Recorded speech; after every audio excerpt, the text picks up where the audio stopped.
So if they're brothers, and Thomas Jefferson of all people is saying our British brethren, then we know what America really is. It's not an idea or it's not a piece of land. It's a people, or the N word, the other one, a nation, which comes from the Latin word natio, which means to be born. So it's really offensive to say that America is an actual people, because that necessarily excludes a lot of people and they get their feelings hurt about it. And they get on Twitter, I'm just as American as rah, rah, rah, rah. But it's not true, because if America is a nation, it means it's a specific people.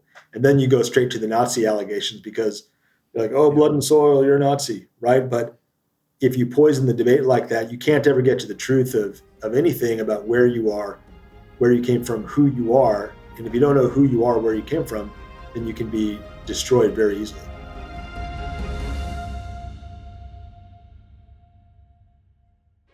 My guest this week is Jay Stang, and he's a husband, father, U.S. Marine, future billionaire, and a good friend. Jay and I got to know each other in various group chats after the world ended in 2020. And after connecting over dinner, barbecue, and many DMs, I discovered that there's more to Jay's story than meets the eye. Because Jay's father was the famous political commentator Alan Stang. Now, I doubt that many listeners are old enough to remember that name, but Mr. Stang was part of the John Birch Society. And if you don't know what that is, here's how Wikipedia describes it. Quote, the John Birch Society is an American right-wing political advocacy group founded in 1958. It is anti-communist, supports social conservatism, and is associated with ultra-conservative, radical right, far right, right-wing populist, and right-wing libertarian ideas. Now, if you're anything like me, that sounds like your kind of party. Alan Stang was an influential and outspoken part of the John Birch Society, and my guest this week, Jay, is his son. So while we can't send a time machine back to pick up Mr. Stang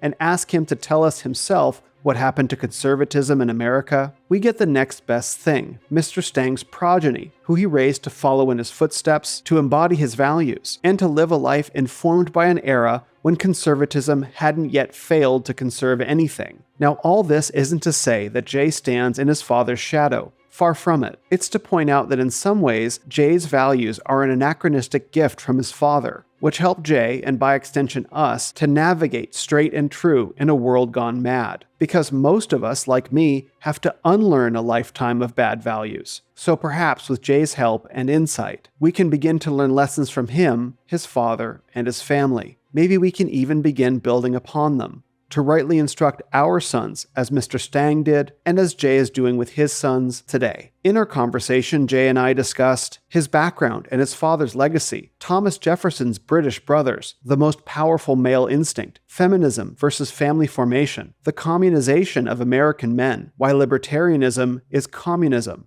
and finally, space dinosaurs on the gas giant planets. If you enjoy the Renaissance of Men podcast, thank you. Please like this video, share it, and subscribe. Plus, leave a comment down below letting us know what you thought. Also, big changes are coming soon for the podcast, including a new name, the Will Spencer Podcast. And you can get a head start on those changes by visiting my new community Substack at willspencerpod.substack.com. This is a new site with some features only available to paying subscribers, including exclusive, uncensored interviews, ad-free episodes, and more. Subscriptions begin at just $10 a month. So hit the link in the description to visit the new Will Spencer Podcast Substack and become a subscriber now. And please welcome this week's guest on the podcast, the U.S. Marine and future billionaire, providing razor-sharp insight into our national predicament, Jay Stang. Hey, Jay, thanks so much for joining me on the podcast today. My pleasure, Will. How are you today? I'm doing well, sir. How are you? Excellent. On the road, seeing customers, getting business done, bringing home the bacon. Excellent. Well, I think all the bros in Chattistan will be happy and excited to see us and hear us chatting. I think so. Yeah. Shout out to all the guys. Well, so you and I have known each other for a couple, 3 years now. Met in some of the same circles. Yeah, I met Sean O'Brien in, I think, the Inner Circle and places like that in Chattistan. Yeah. So been blessed to get for the chance to get to know you and your family and spend some time together. So I've been looking forward to this. Yeah, same here. It's good to get the message out in the right format, have good conversations, and it's easy to hide behind a Twitter or an X handle, and you can only communicate so much via the 280 text limit or whatever it is. Yeah, now it's like 10 times that, I think, if you're a paid verified member, but still, like, it's not the same as the opportunity to actually talk to somebody, Right. Face to face, more or less. Yeah. Well, Body so language, all of that. Super important for yeah, getting your point across. absolutely. Well, and getting to know like who a man is, because there's the way that we can express. So I'll use myself as an example. I express myself in a particular way on social media. Right. And I've learned how to express myself concisely and how to phrase things in a way that like impact, right? Do you feel it? And I will often meet people and they'll say things like, "You're much nicer in person than I expected," because they're used to me communicating in a certain way, maybe with a form of persona on social media that's only a part of who I am, not all of who I am. Right. It's also hard to make sure that you communicate things like sarcasm, right? Yeah. I've had people say, that's crazy. How could you say that? How could you think that? Like, guys, I'm joking. It's a joke. We're all joking. We're all laughing. We're all laughing.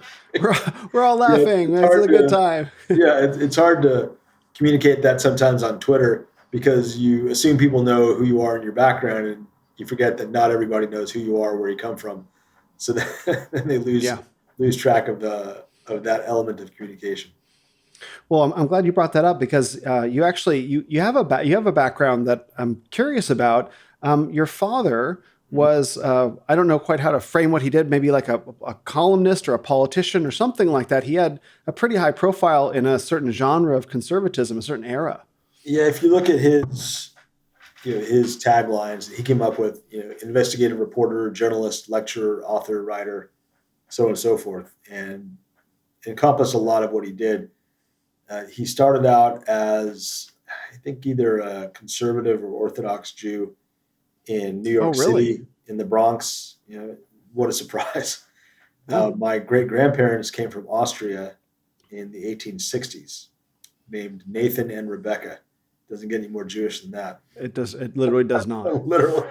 So then they moved to New York City, and there's a big family, but no one remembered to have kids. So giant family then just imploded upon itself. My only living relative from my father's side of the family is the CEO of Delic, the only publicly traded psychedelics and whatever drug marketplace or incubator there is on the planet. So they're testing psychedelic drugs for public consumption, or no? I think they're more of a business incubator for businesses in that industry. Oh my goodness! So if you look at the contrast between I think he's my third cousin. Never met him in person. My third cousin, who runs this company, and I, who run an oil and gas company in Texas. That's I don't know that they get further apart on the entrepreneurial spectrum than that. Right, but it's a common thread, right? He and I both started companies and are presidents of our respective companies.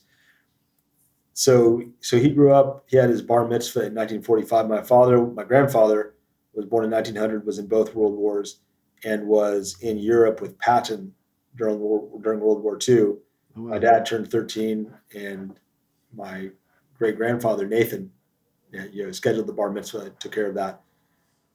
And then when my grandfather came home, I think that's where the convergence happened, or the diversion, because being in the Third Army for 5 years with a bunch of Gentiles, he was exposed to a lot of the outside world that he wouldn't have been otherwise. Yeah. So when he came home, he had a much broader outlook on life, and took my father to Chinese food places, which I'm told back then, were not very popular. No self-respecting Jew from New York City to be caught in a Chinese food place at that time. Sure. So there, he got a perspective on the world that he didn't have. And then in the 50s, my dad worked in CBS. He worked at CBS for Mike Wallace, and got more of an exposure there. But then along the way, I think he some flavor of agnostic or atheist. But then he became an objectivist. Mm-hmm. And he was with Ayn Rand. He's with Ayn Rand and Alan Greenspan, and running with that crew in the 50s, and then moved on from that. And then, after that point, for the next 25, 30 years, was with the John Birch Society. Mm-hmm. That's how I came to be, because my parents met at a youth camp in 1974. So for those who don't know what the John Birch Society is, sort of unpack that for people. It is, it depends on who you ask. Right. It's radioactive, one of the original anti-communist political activist groups in the country is still around, obviously. And the supply of communists has not decreased, unfortunately. Yeah. So it was founded by Robert Welch to fight communism, literally in the United States and around the world. And that either their approach or what they were saying was very unpopular in some circles of conservatism. And so their original mortal enemy was William F. Buckley. And so the expression used was he read the Birch Society out of the conservative movement. Of course, Buckley ran National Review and was rumored to be a flaming homosexual. Oh, wow. Okay. Yeah, this is getting into like ancient, like the sort of conservative politics that have kind of defined how we got here today. Right. It's ancient, but it's still relevant because if you look Yes. at the typical list of, fake people or people running psyops on you, like the latest e-girl, right? Yeah. It's kind of the same vein where they're leading you down a garden path. And if they're the ones that are shaping the message, then they can shape the message or the policies or the politics to whatever they want it to be. So do you think, William F. Buckley was probably before most of the listeners' time. I know the name and I can place the face. I wasn't familiar with his politics, but we can look at conservatism today and we can see that conservatism has basically lost its spine and its identity for the most part. Do you think it probably began back then with a hesitation to persecute communism? Yeah, very much so, because the two camps were the America First crowd, Charles Lindbergh, Senator Robert Taft, the Birch Society, and then the other half was the National Review, and then the part that would be the GOP establishment, the neoconservatives. That would be the other side of the right wing or the movement.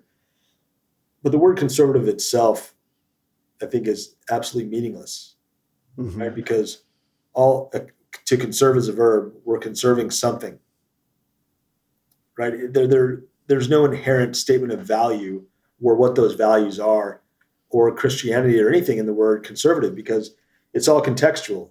When Cortez showed up, Montezuma was conserving the traditional values of the Aztecs, which included human sacrifice, right? So it's a completely empty word if you think about what does the word even mean.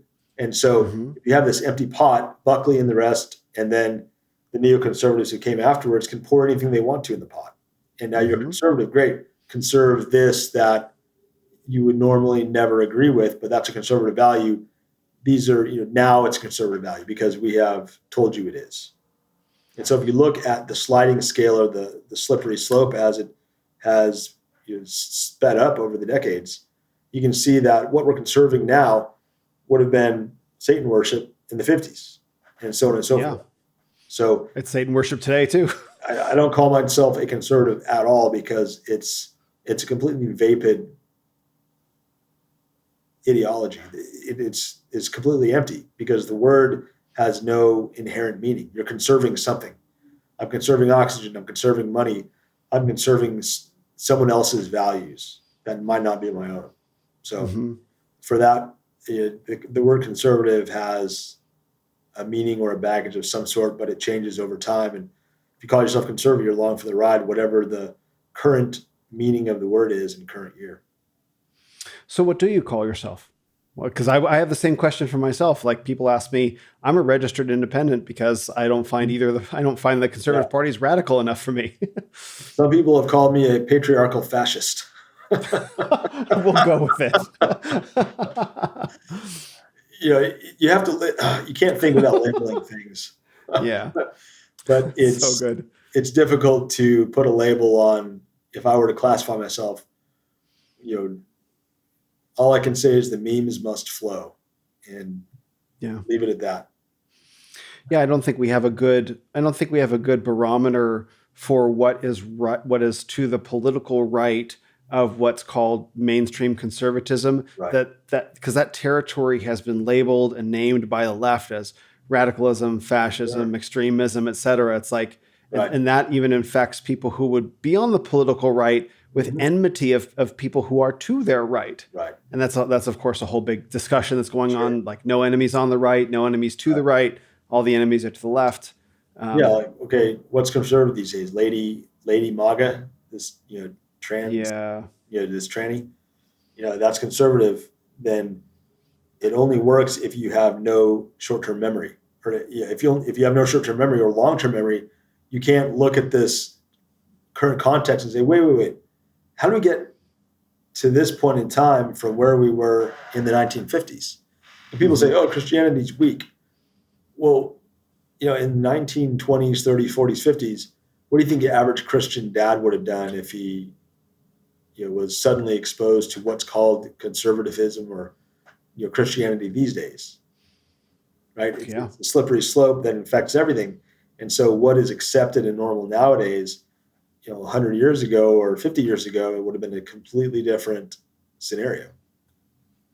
Yes, because they actually had a set of values and principles that they were conserving, traditions that they considered were worth fighting for, versus what it sounds like conservatism became, which is just the left, but slower, I think is the joke, right? Right. And the left is defining it because the left supplies the language and you use the language the left supplies for you to define yourself.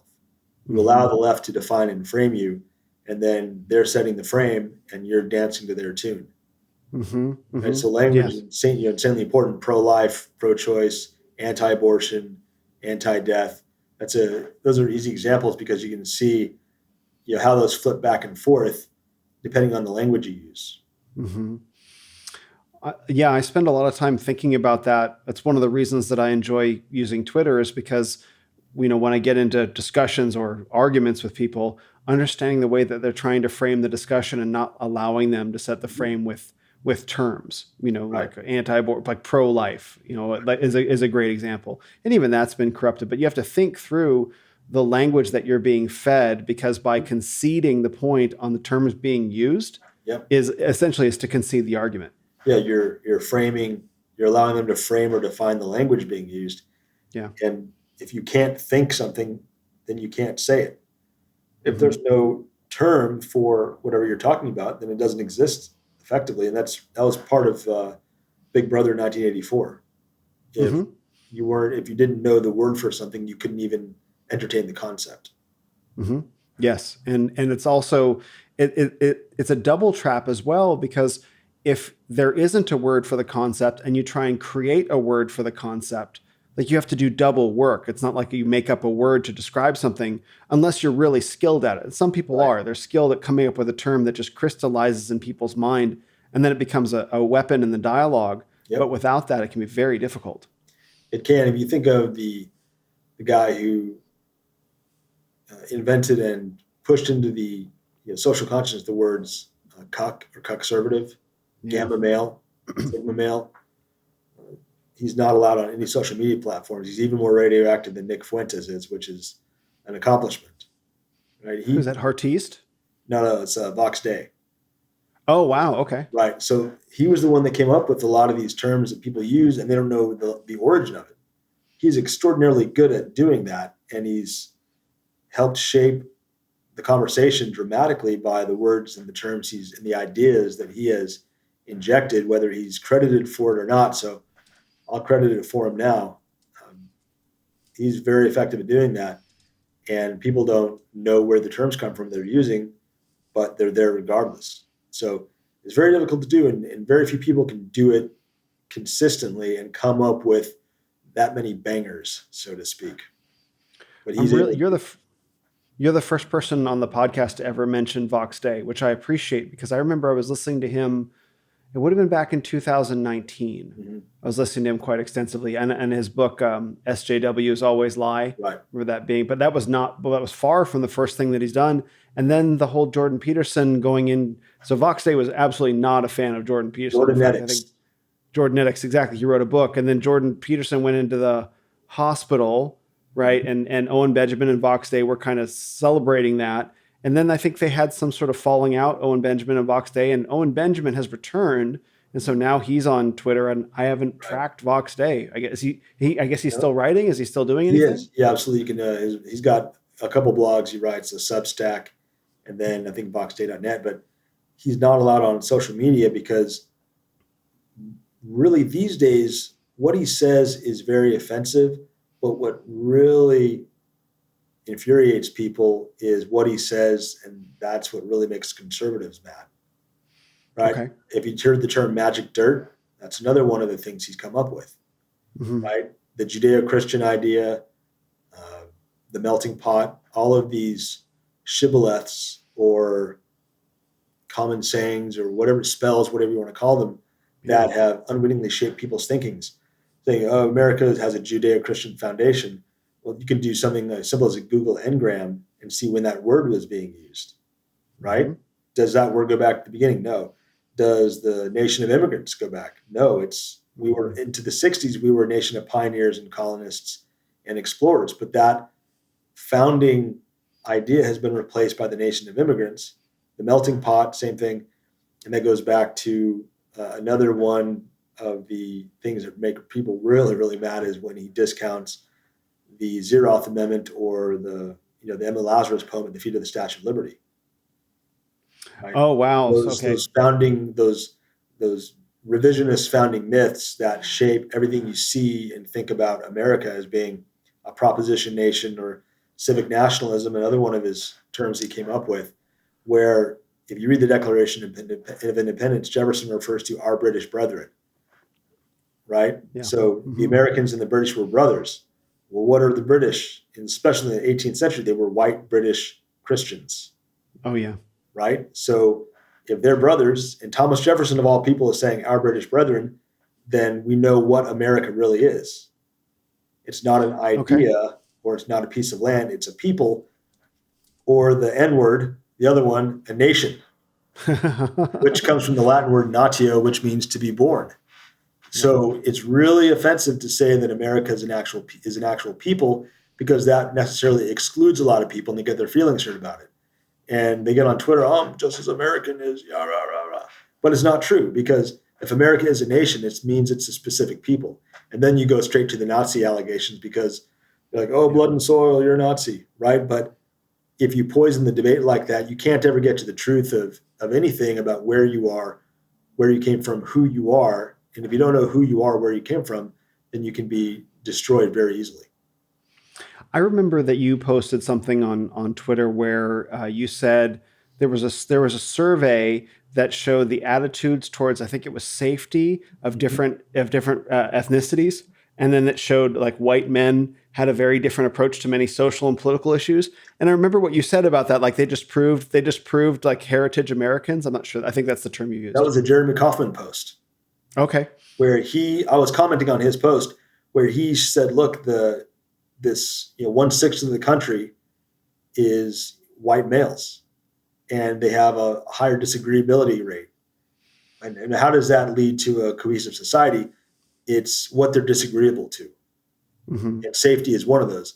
Now, men love risk. We love riding motorcycles and shooting guns and jumping out of airplanes and getting in bar fights in Tijuana with your buddies and then running from the Mexican police. Random example, I would never do anything like that when I was 19 years old. Definitely not. Terrible. I don't know who would do that. But,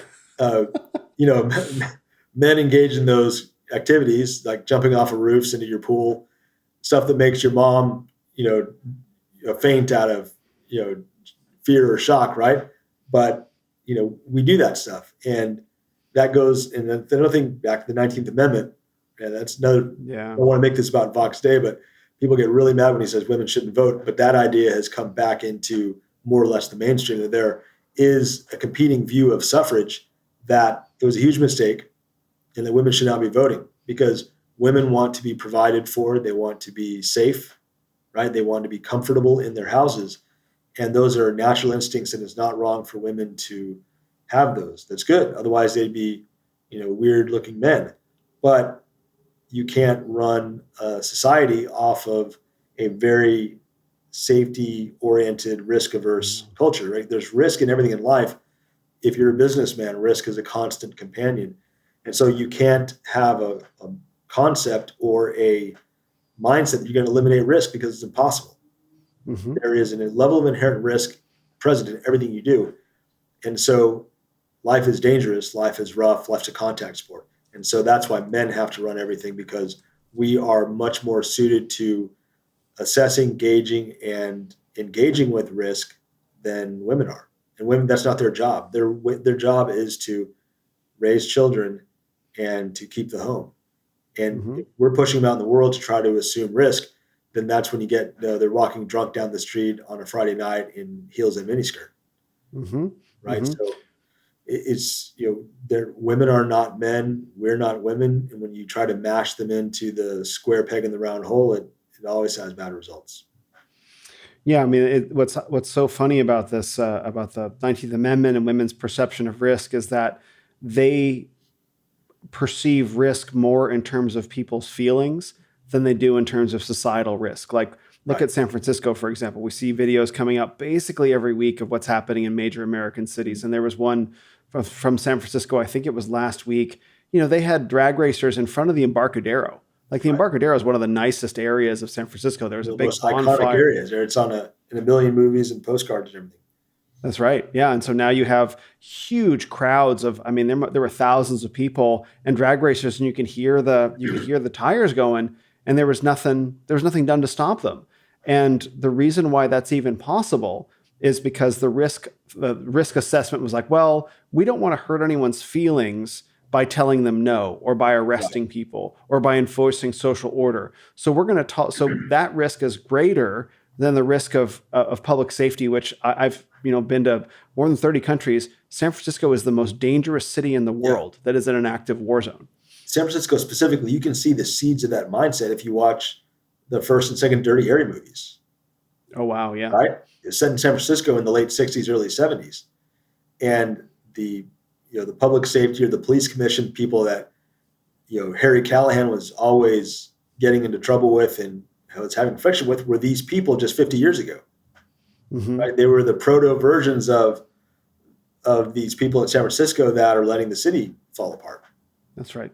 Where Callahan was the law and order person, right? The representative of the concept of law and order. And all these people are, let's take it easy on the criminals. It's not their fault really, blah, blah, blah. And Harry Callahan grits his teeth and says, you guys are legends in your own mind. So you can see that with the case of San Francisco specifically, even in movies that were being made, in the 60s and 70s, right? Plus it's Dirty Harry, so pretty awesome. But yeah, you can see that. But it's a logical train of that risk, that aversion to it, that underpins so many of the signs of decay that we're seeing. Is we have to be sensitive to people's feelings, and that's where you get the HR problems and the DEI problems and the cancel culture and everything, is because they don't have the courage to confront hurt feelings, right? Someone on Twitter laid it out very cleanly. It's physical strength is the basis of it all. Because if you have sufficient physical strength, you don't need to seek consensus. You have enough strength physically to be able to stand on your own and take a contrary viewpoint to everybody else. And you don't have to, have safety in numbers because you've got more than enough strength by yourself. But when you are low T, right, the soy boys, the new male grimaces, right? I can't even try to replicate the new male grimace here. I'm not going to. No, don't. Right. But when you have a low T man or a woman, they instinctively seek consensus where they don't question if it's right or not. They question if it's popular or not, because they don't have the physical strength to stand on their own. And physical strength leads to mental strength. Because to build physical strength, you have to have mental strength. So it's a feedback loop where if you're not strong enough, you cannot risk taking an unpopular opinion because you don't have the strength to exist independently. You have to exist within the herd or within the hive mind. And so if you are low T or female, then you automatically seek consensus as a safety measure, again, avoiding risk. But if you are a high T male or individual, you can see me do this on Twitter all the time, taking a position on somebody else's post that's absolutely contrary to what they're saying. There are two sexes. No, you're wrong. You have to go back, all this stuff. And it's because I've been lifting weights for a while, and so I'm not worried about what someone's going to say. I also can't be fired. Right. That's a big thing there, is where people will either curtail or they'll go along with it because they can't afford to be fired. They've got, chains on, golden handcuffs where they make good money, but if they jump out, contrary to the crowd, they could be fired. Mm-hmm. Well, let's talk a little bit about that, because the notion of not being able to be fired and the notion of having physical strength and being able to stand on your own and defend yourself, Right. like credibly, right? Like maybe you can't do it against 20 guys, but at least you'll put up a good fight. These two notions of independence and physical strength are what's been kind of cultivated and bred out of men. Like you have to be consensus oriented to work within an information economy kind of world. Right. And then you don't want to be too outspoken inside the corporate world. And that's why you have, all the business speak, circle back, touch base, it's just all passive aggressive language warfare. Right. And so you denature men to the point where they can't actually stand up and they end up being led by women. And the notion of getting to a place like you're talking about, like, no, be physically strong, be able to lift a heavy thing off the ground and start your own business so you can't be fired. It's like, it's a bridge too far for some men, imaginatively. Right. But look at the past of where they look at average testosterone levels of American men over time, where independence and physical strength were standards for American men in the past. But that also makes them very hard to control and to get them to go along with something that's against their interests and against their family's interests. If you have these very disagreeable, very strong, very obstinate men, who will tell you nuts or kiss my ass or whatever famous American sayings have been said in the past. Mm-hmm. You can't have the bugman economy with a country full of Clint Eastwoods. It's not going to work. That's right. Makes me think back. Go ahead. Sorry. Let's say those qualities had to be bred out of enough men to make all of this happen. I think that they were both bred out over multiple generations, but I think they were, the more that I think about it, I look at the boomer generation of men who capitulated on many of the values, and I think that they were bribed out of it. I think they were bribed out of it with free and easy sex, and they compromised themselves morally, and it was easier to just have a bunch of fun. And the men who didn't go over to Vietnam and get destroyed either physically or mentally stayed here and partied, went to Woodstock, and wasted essentially many years of their lives and always wanted to get back to that. Like, I just want to get back to my party days of Woodstock. Yeah. And you could have there have been books and books and books and, thousands of pages written on that. But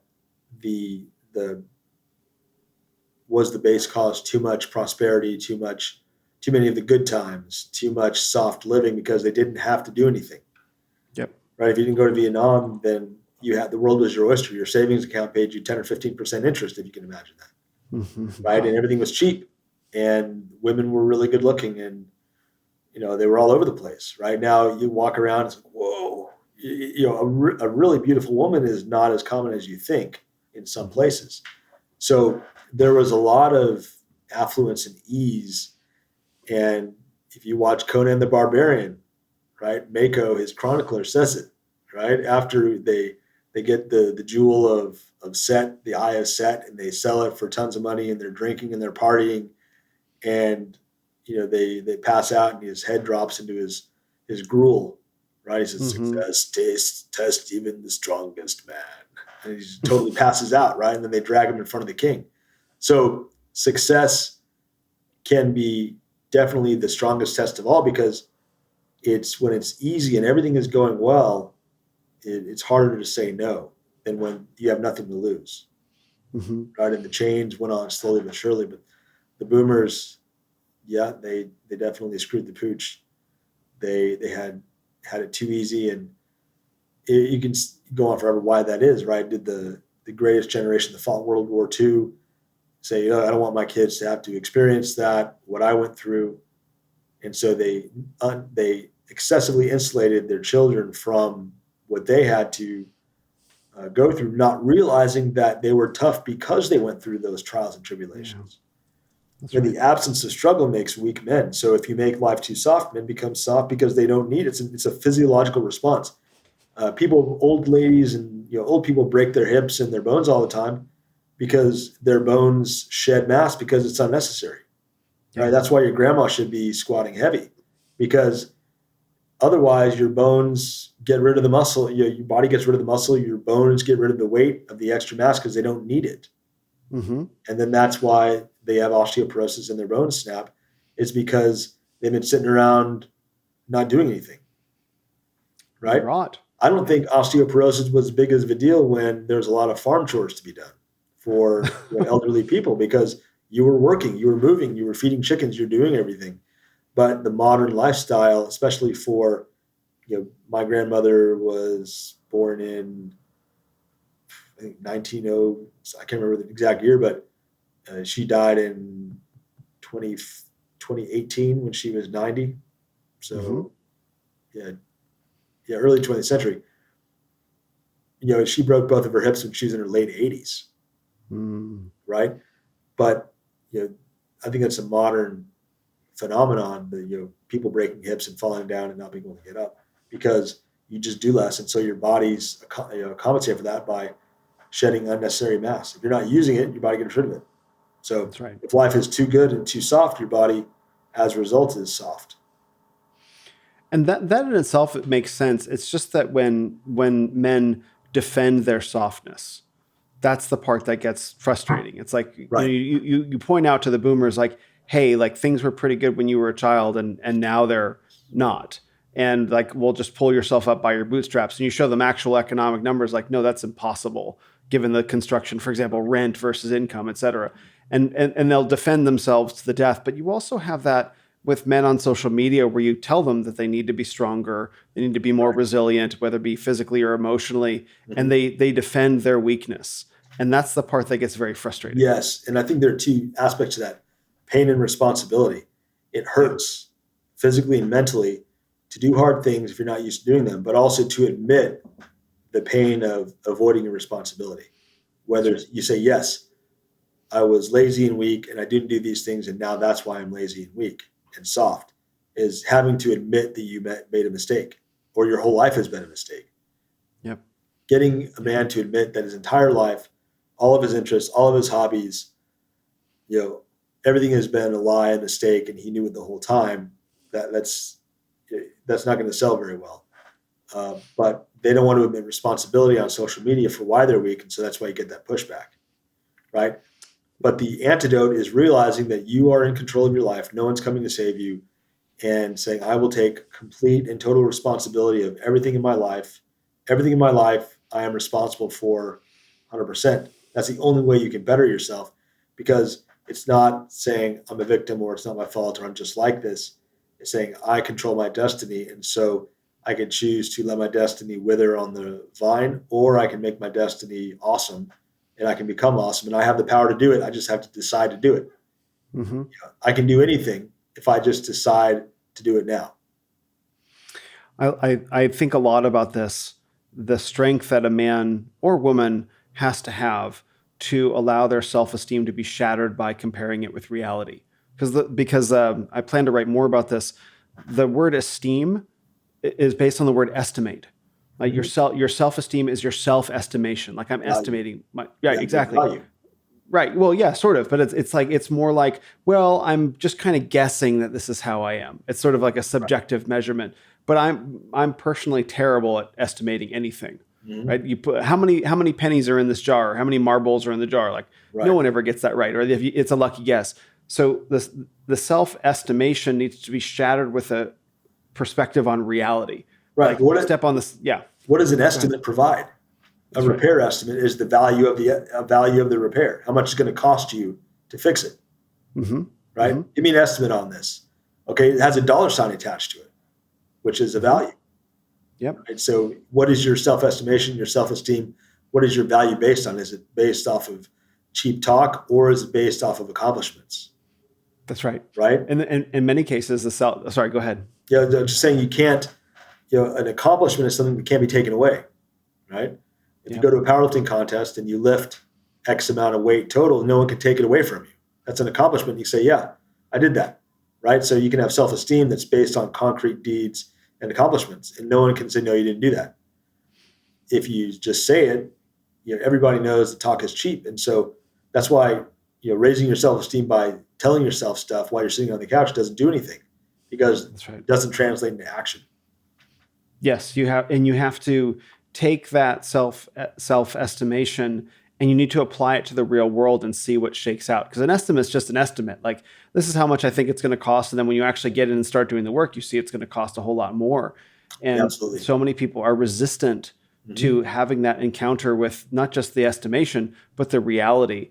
But Right. I always found that amount of personal responsibility, I take total responsibility. Like, yeah, it hurt, but it was freeing versus saying it's someone else's fault. Because if it's someone else's fault, I can't do anything about it. Right. Like, if I take total accountability and total responsibility up and above my own instinct to blame shift, because we all have that. Yeah. We all want to intuitively be like, no, it lands on me. And let me go find the moments in my life where I actually chose the exit points. Yes, of course, we're all a combination of our choices and our circumstances. Right. And we get different circumstances. And that's just true. Like, we didn't all choose COVID and we had to respond to those circumstances. Right. But did we respond wisely or did we respond foolishly, et cetera? So being able to take that responsibility on and compare oneself against an objective standard is really freeing, as long as you just can get past your pride. And so many people just can't, they don't have that move. You can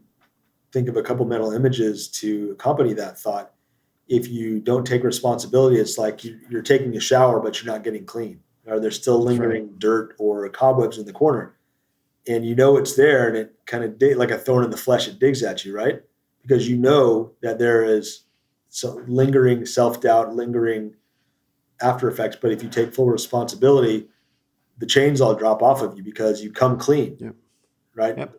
Getting back to what you just said about self-esteem being shattered, a really good example of what happens when your self-esteem really gets shattered and you get built back up by concrete accomplishments is if you look at boot camp in the military. Oh, yeah. Right? If you go in there and they break you down completely and then they build you back up. People say that sometimes like it's a bad thing, but if you think about it, you come in as an individual and you leave as a team.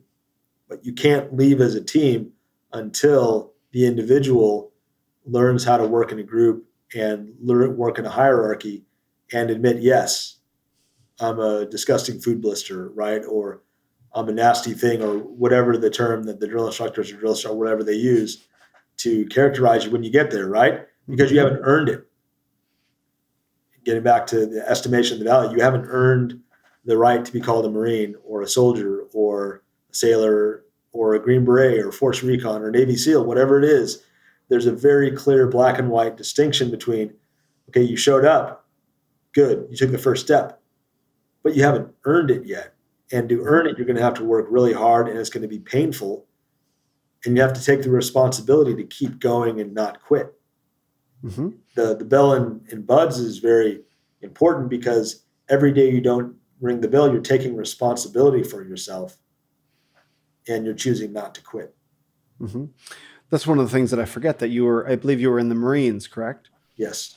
Maybe you can put some of these pieces together then, some of your experience in the Marine Corps. Well, what you can do is, if you watch Full Metal Jacket, Full Metal Jacket is exactly the way it was when I was in boot camp in the mid-'90s. The only difference is they can't punch you or choke you for no reason. Mm-hmm. Now, that was in the mid-'90s. For no reason. Right, yeah. They'll help you find a reason.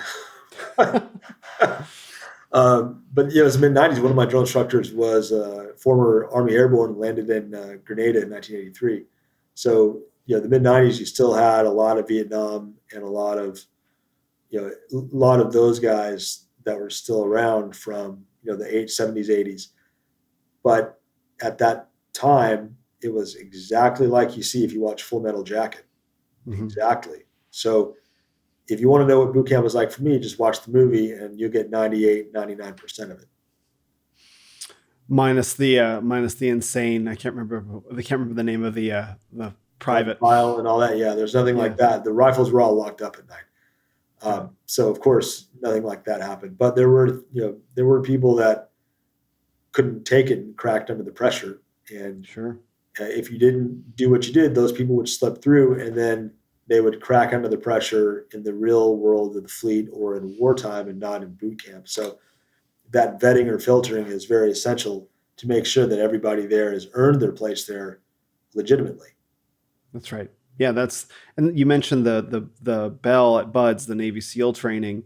Like, that's actually, people have this shame associated with it, and I get that, and that's not invalid. But at the same time, like, ring the bell, because the men who you're alongside, they need to know that you're not going to quit in that moment. They So they're trying deserve to, they deserve to have someone next to them that's not going to quit when things get really rough, because they're in the same boat you are. They're there next to you, and if they can do it, you can too. You just have to choose to not give up. that's right. And if you've made it that far, through the Buds, where they're actively trying to get you to tap out, like, we want Right. you to leave so that we know that every man who graduates Mhm. is not going to quit in the crucial moment. Right. Yeah. But then if you have what it takes, that's a challenge. Oh, you think you're going to get me to quit?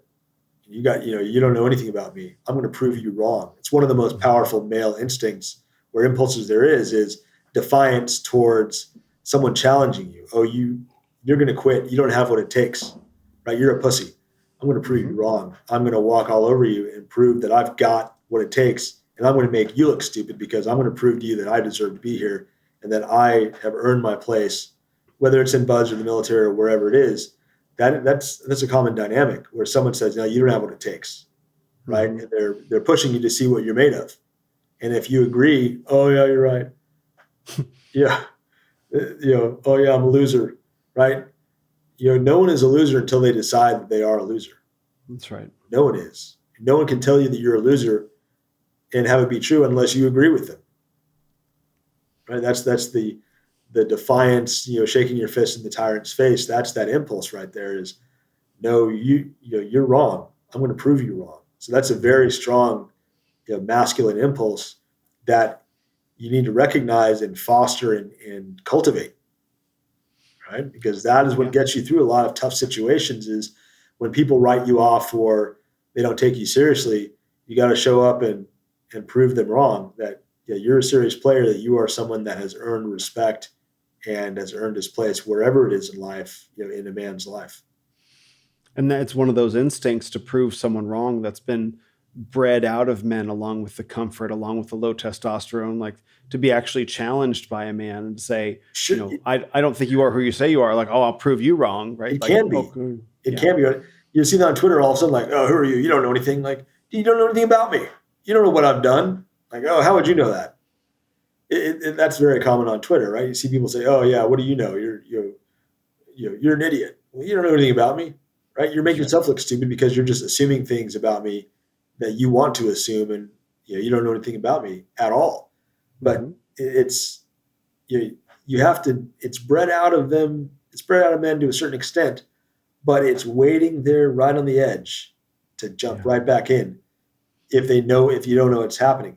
Once someone points out the noticing, right? The noticing part. Once someone helps you notice it or see it, then you can't unsee it. That's right. Right. What he's saying, you don't have what it takes. That's just, if you're a man, and I know you are, then you have what it takes to prove him wrong.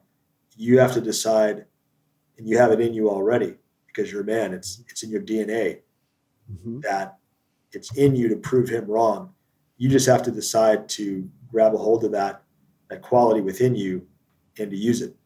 But that's why they're so afraid, and that's why this process just gets crazier and crazier, because they know at a certain point it's going to fall apart. They can't keep the lie going indefinitely, because all it takes is a spark to make a wildfire. And that's why men sign up for these $15,000 boot camps, right? Where they get yelled at because they know something is missing. They don't know what it is, and they're trying to find it. It's the hero's adventure, right? The hero's journey from Campbell. They know something's there. They've heard the call to adventure, as Campbell puts it, and they don't know what it is yet, but they hear it, and it's making something resonate within themselves, and they have to go looking for it. So I don't bag on men who pay the money to do that, right? Because I see is they know that there's something inside them that isn't satisfied with, at the beginning of Fight Club, right? How's that working out for you? Like, how does this IKEA living room set define me? It doesn't. And so men know that that's missing, and they're looking for it. So I don't think there's any shame in doing those things at all. But you have to recognize what is actually happening here. Yes, and I'm glad you mentioned that. The boot camp that you're talking about is, I believe, it's the one run by Bedros Keuilian, the Modern Day Night Project, which There are is a lot of them. A lot of them. yeah. Nick Komalatsis runs one. A few years ago, when I was 41 or 42, I put in the package for recon to join the Marine Corps Reserve, to join back up. And so for a couple of years, I trained myself back into shape, and I used Nick Komalatsis' book, Recon Prep, to do it. But the recruiters, the sergeant who was 20 something years younger than I am, didn't believe I could do it. And I said, I don't know. You don't know who you're talking to. Right. Yeah. Right. So I trained myself back into shape at the age of 42 to successfully pass recon using his book. And he's got a program, the AGOGE program, and he knows Bedros, and they all know each other. So he's got his own program, and I see nothing but good things about it. But I recently went through that, and I went to one of these programs. It was a 4 or 5 day program, because I wanted to gauge where my fitness level was in my training as I did my workup to put in the package to join 4th Recon Battalion in San Antonio. So I did it because I wanted to see if I had been training myself effectively, if I was where I needed to be. So I went to one of these, and it was easy, right? It was easy. Yeah, I smoked it all. And so I knew, okay, my training is on track, because your recon is a lot of swimming, right? So I would get in the local YMCA pool with my fatigues on and goggles and swim fins. And I would swim, 2,000, 2,500 meters in fatigues and fins, and, whatever the time frame was, I was hitting the time marks, and other Marines in that group were saying, yeah, you're right on track. So I wanted to get some validation that, my training was where it needed to be. So that's why I did run those programs. And so I was there for a different reason, but I could see that since I was doing that program, I could see why some of the other guys that were there were doing it, because they wanted to prove themselves. They wanted to make sure that they were, chasing the right things and getting the right values and qualities and accomplishments. It's the accomplishments that they were, and the internal toughness that they were looking for. Yeah, I don't have a problem with any of those programs at all. My only problem is from having done several of them, but this is before the age of smartphones. Mm-hmm. So the thing is when you have an environment where you've seen people crawling up a dirt hill, or there are lots of like men's initiations. Like, what isn't obvious is that those men have entered into a ritual space in their minds, right? Like, but the smartphone camera doesn't capture that. It just captures these guys crawling up a dirt hill and being yelled at. But inside this guy's mind, it's like they're in an imaginal space, which is completely valid. It's a completely valid thing, but the camera doesn't pick that up. So it's like, put the cameras away, otherwise let the men have their moment. You can't capture that. You can watch any kind of boot camp video, and it's a little flat. Yeah. Right. Because you can't, or a flight simulator or a combat Call of Duty, right? Any of these simulators or a Call of Duty. I mean, I like playing Call of Duty, whatever. Right. But, because you have to feel the heat and the pressure and the stress and the fatigue, and you have to have all those physiological factors that go along with, running around with a rifle and combat gear, 50 pounds of combat gear on, and getting up and, jumping down on the ground, low crawling, right? You got to get up and run from the prone position. I'm up, they see me, I'm down. Every 5 seconds, you got to run and sprint and then jump down before you get your head shot off. You lose that component if you're watching. Watching things is, there are things you can watch, right, that aren't going to do you a lot of good, right? But the Call of Duty stuff is like that, where you don't have the full experience that they're having, and so you're only seeing a few of the colors that are there. You're the dog looking at the rainbow, and so the guys that are doing that, they've got the full picture. They've got the stress of it, and everything that they do there, every training program in the military, firearms, all that, it's to induce stress in a safe and measured amount, and then being able to perform under that stress. Mm-hmm. So going back to boot camp again, they yell and they scream and they count down, I'm going to give you to the count of 10, 1, 2, 10. You're not really supposed to be able to do it. They want to induce a controlled amount of stress so that they can simulate combat. Yep. Right? So you can make your bed, you can tie your boots, you can stand on line, you can do whatever you need to do with this carefully manufactured amount and type of stress without them actually shooting at you and throwing grenades at you. Right? Mm-hmm. So then when you get out into an actual unit, and then if you have to fight somebody, that's not an alien feeling. You can shoot and move under fire, under pressure. And the lack of a lot of that is, you can see it, the effects in society where, you're not getting in fist fights these days. People just pull out guns and shoot you, or knives, right? But getting into fights when you were a kid is important because have to know what it feels like to get punched in the mouth. Mm-hmm. And if you don't know when it gets punched in the mouth, then you have the tendency to run your mouth on social media, right? Like Mike Tyson says, right? People get way too comfortable running their mouths on social media. And then when Mike Tyson's standing in front of you, what are you going to say when Iron Mike is standing right in front of you? So there are elements to masculinity that are missing intentionally, but it's not impossible at all to get them back. Not at all. Mm-hmm. And I think men underestimate the value of engaging in these processes. And it's not even that you win; it's that you just don't quit. Like, you can be ground down to powder. You can be literally physically unable to be crawling up that dirt mountain, but like, just don't stop moving. Just keep going. And that is a very powerful place to be. I may not make it, but I'm not going to quit. Right. And that's the place that I think real masculinity is born out of. Like, you're gonna have to kill me to stop me. Right. And that's a great place to get to that not enough men have the chance to get there. Yeah. And that's the ultimate lesson there, is not to quit. But that lesson has no value sitting on your couch. That's right. You have to be exhausted. You have to be in pain. You have to be sleep deprived. Yeah. You can't you have the ritual, if you put it that way, you have to get to that point where you want to give up with every fiber of your being, but then you decide not to anyway. Mm-hmm. And you cannot get to that point without going through the rest of it. You have to endure the hardships. Otherwise, the decision not to quit has no value.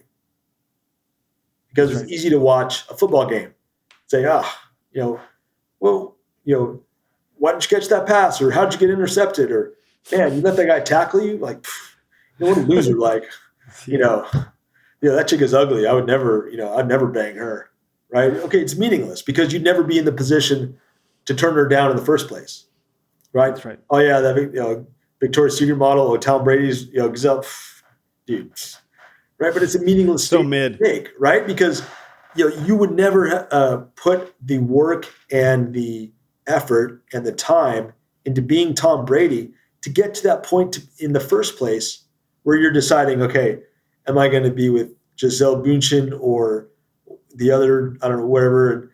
But the point is, you have to do the work and undergo the pain and the time to be in that position where that decision of yours means something. Because it means nothing on your smartphone or on your couch or watching the game on, Sunday on TV. For any of those decisions to mean something, you have to get to the point, you have to earn the right to make those decisions. You make me think that there's so many ways in our culture today, and that's probably been true for, seriously true for 40 years, probably marginally true for 100 years, especially where it's so easy for men to spectate masculinity. Yep. Like, whether it be sports or movies or video games, or like, we're surrounded by men doing the thing, and it's easy to get an amount of vicarious thrill. Like, oh, I did that because I watched the Indiana Jones movie. That's why we get worked up about movies. Yeah. But if you were to wind back the clock 100, 150 years, there wasn't really a whole lot of masculinity to spectate.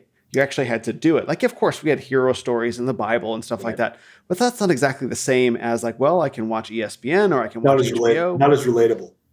That's right. Yes. I mean, they were still heroes, of course, like, absolutely. But you would read about them in the newspaper if they were real men, or you would read great books that would then inspire you to greatness, as opposed to getting the vicarious thrill of watching someone else do it through your eyes.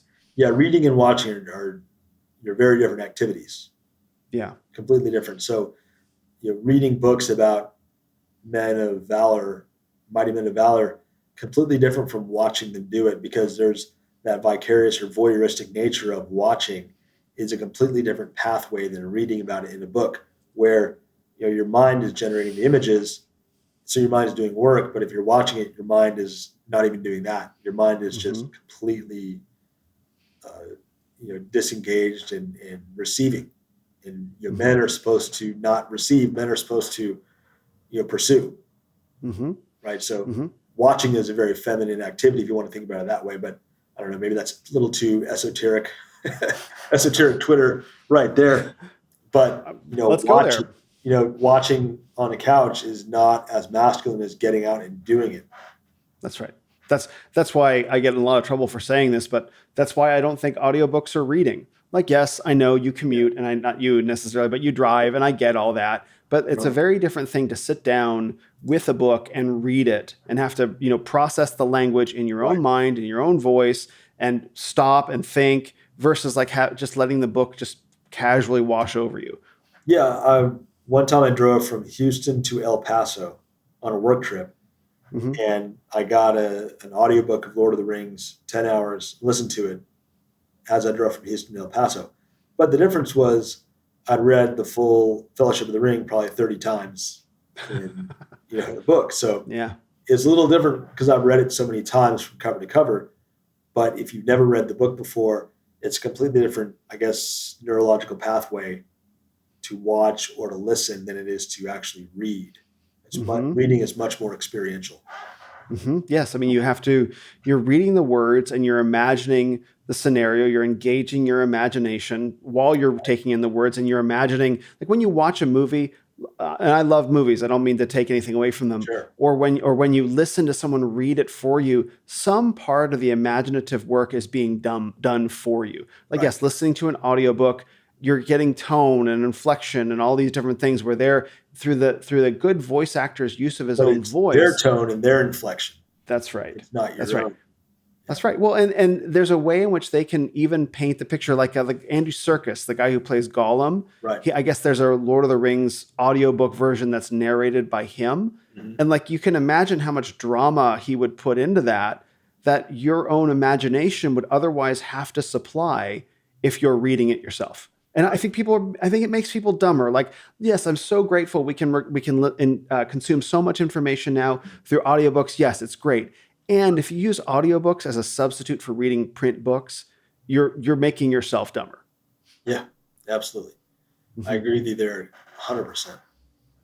So one of the things that I've enjoyed talking with you about is movies. We were going to originally record this on Tuesday, which was the 37th anniversary of, I think it's your favorite film of all time, of Predator. So maybe we can talk a little bit about this one. That's a bold statement to make. My favorite film of all time. That's a tough question, Will. Okay, fair. I don't want to call you Barbara Walters from now on, but please don't. You're asking the tough questions. Yeah. It would be tough to say. Predator would, of course, be up there for sure. Best movie ever? Oh, man, that would be hard to. Oh, yeah. Well, I didn't mean to assign that choice. I know it's just the one that we pick around the most. It's got to be top 5 of all time, Predator.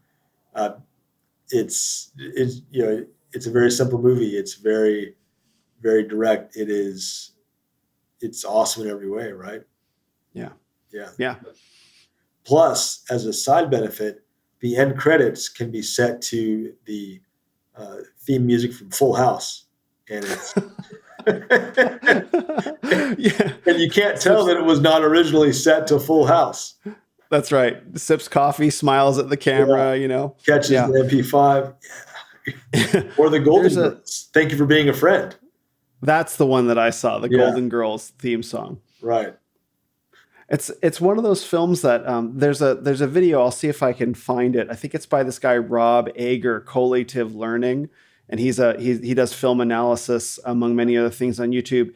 And he does a breakdown of that particular movie, and just how like the scene where Carl Weathers' character dies. Dylan. He does a Dylan, yeah, Dylan, where he Dylan. does a breakdown of that scene Right. and how it was constructed, and you see like you watch it and it feels so simple, but there was a lot of thought that went into it, and like that's mastery, is where it's completely transparent. Yeah, the simplicity of a scene where it appears to be simple, but then the more you pay attention, the more layers there are of the onion you peel back of just this one simple scene where he finally sees it.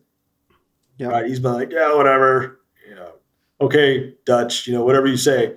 But then when he finally sees it and the reality really hits him, Mm-hmm. right, figuratively and then physically, there's a lot going on in that scene where you can see it in his face and his eyes. And it's also testament to Carl Weathers' ability as an actor to portray that epiphany effectively, where he finally sees the ripple of the predator with his own eyes, right? The faith becomes sight, right? And he says, oh, and then it's over for him. But he finally, in his dying moments, he says, oh yeah, this is real. Mm-hmm. Now it's ripping my arm off.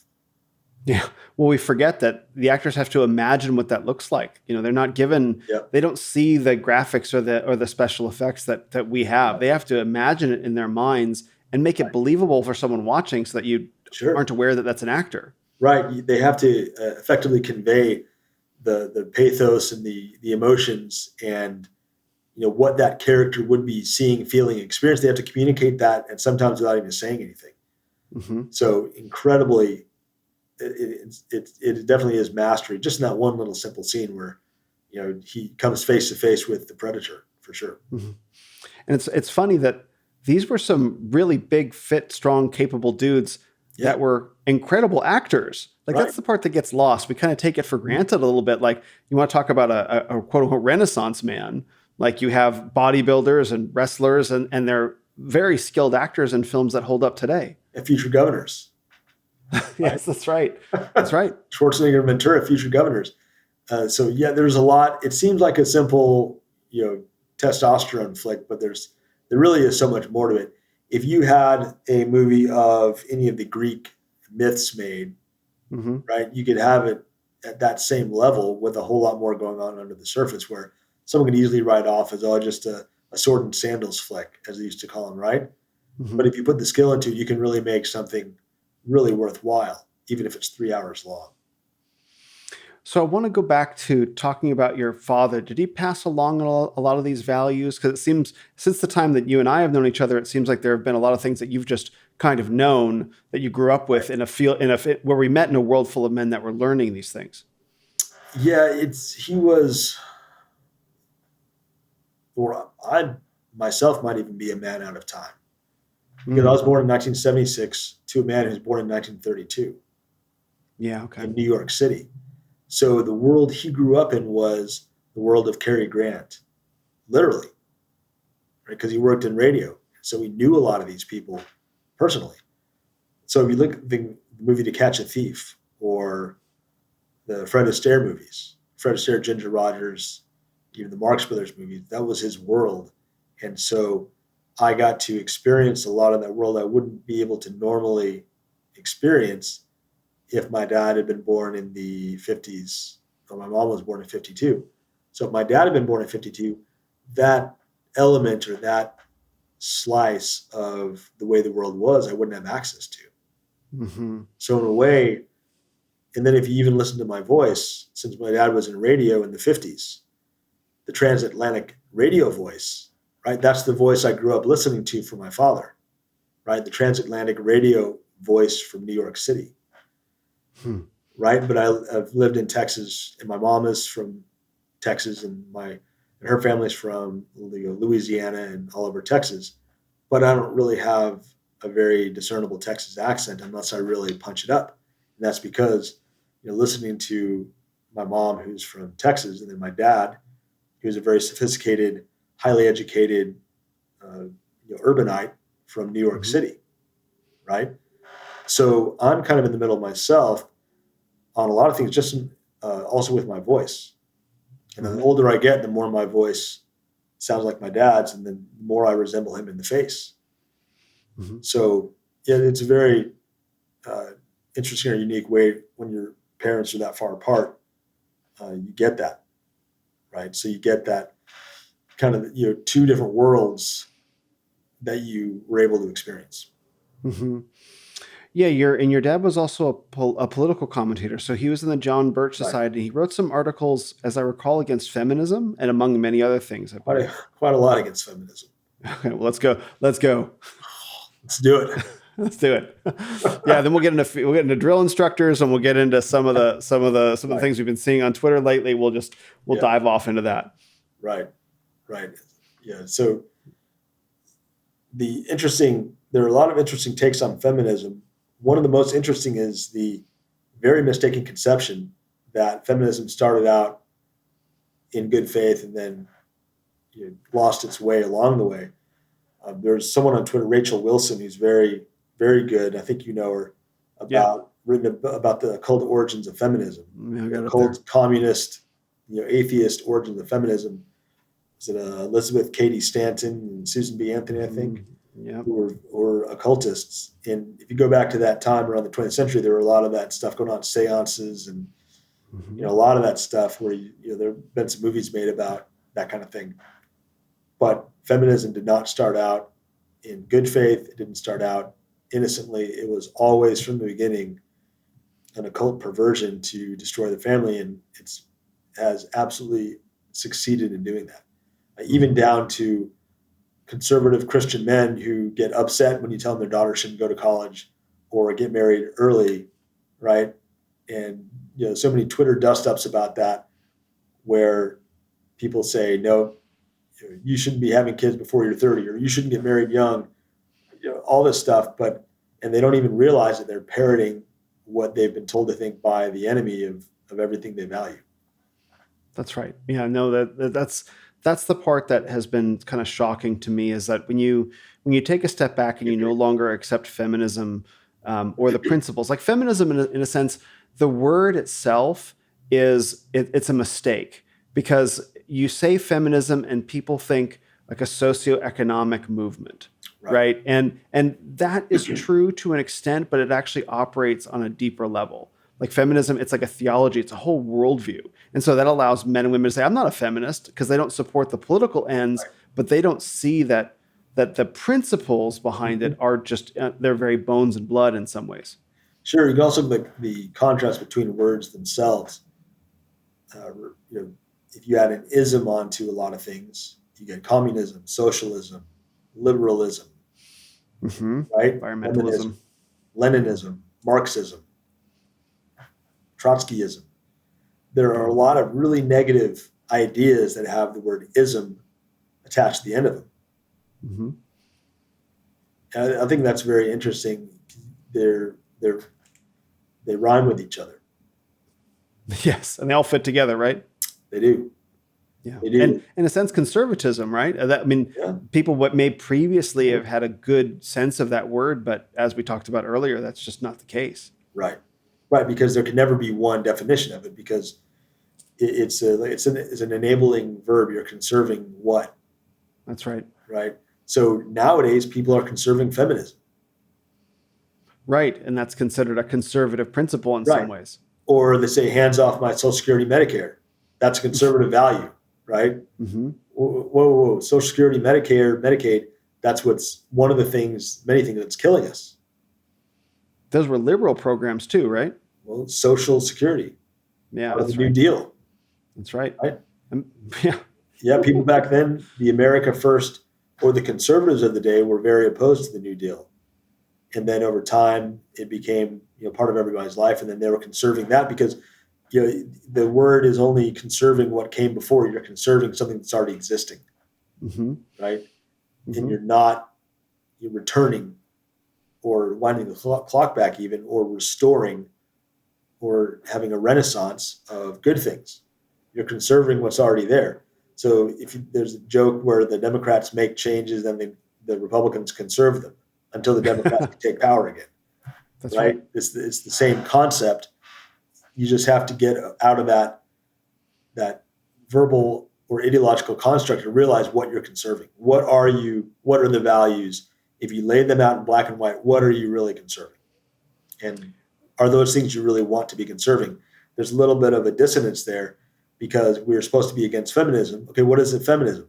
Well, it's pushing your daughters into college. Yeah.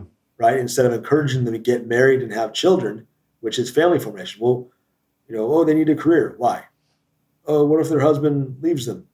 Well, we should be making it attractive for husbands to stay with their families. That's right. Right? It's not one thing. It's a bunch of things that you need to put together in a basket. Yeah, and the response, like, what if her husband leaves her? Is like, well, first of all, let's undo no-fault divorce, right? So let's make divorce difficult again.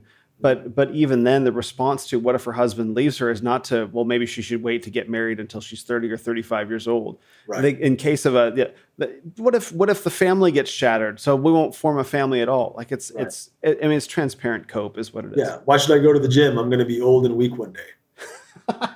Yeah. Bingo. Bingo. Yeah. We're all gonna die. Like, why should I invest in anything? It's nihilism, but nobody connects the dots to something very innocuous, like, oh well, I want to make sure my daughter has a career just in case. But the act of going to college to getting your career, it warps everything else, because then the experiences you gain in the process of going to college to get a career set up, you are taking yourself out of contention for marrying young and marrying well. The women that are married well are not on Twitter all the time jumping up and down. They're doing it. I remember when I went to college, this was the first time I had ever heard this term, and I wonder if it's still true anywhere. It probably isn't, but that some women were there to get their MRS degree. Right. I remember hearing that within the first weeks of going to college, like, oh, there are women here actually to meet a husband. Right. And I suppose where I went to university, it makes sense. Mm-hmm. But I wonder if anyone would ever say, and this was 96.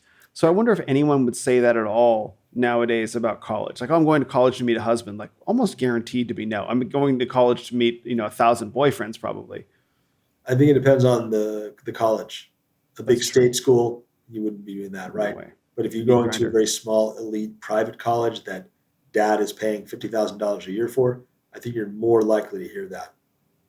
Right.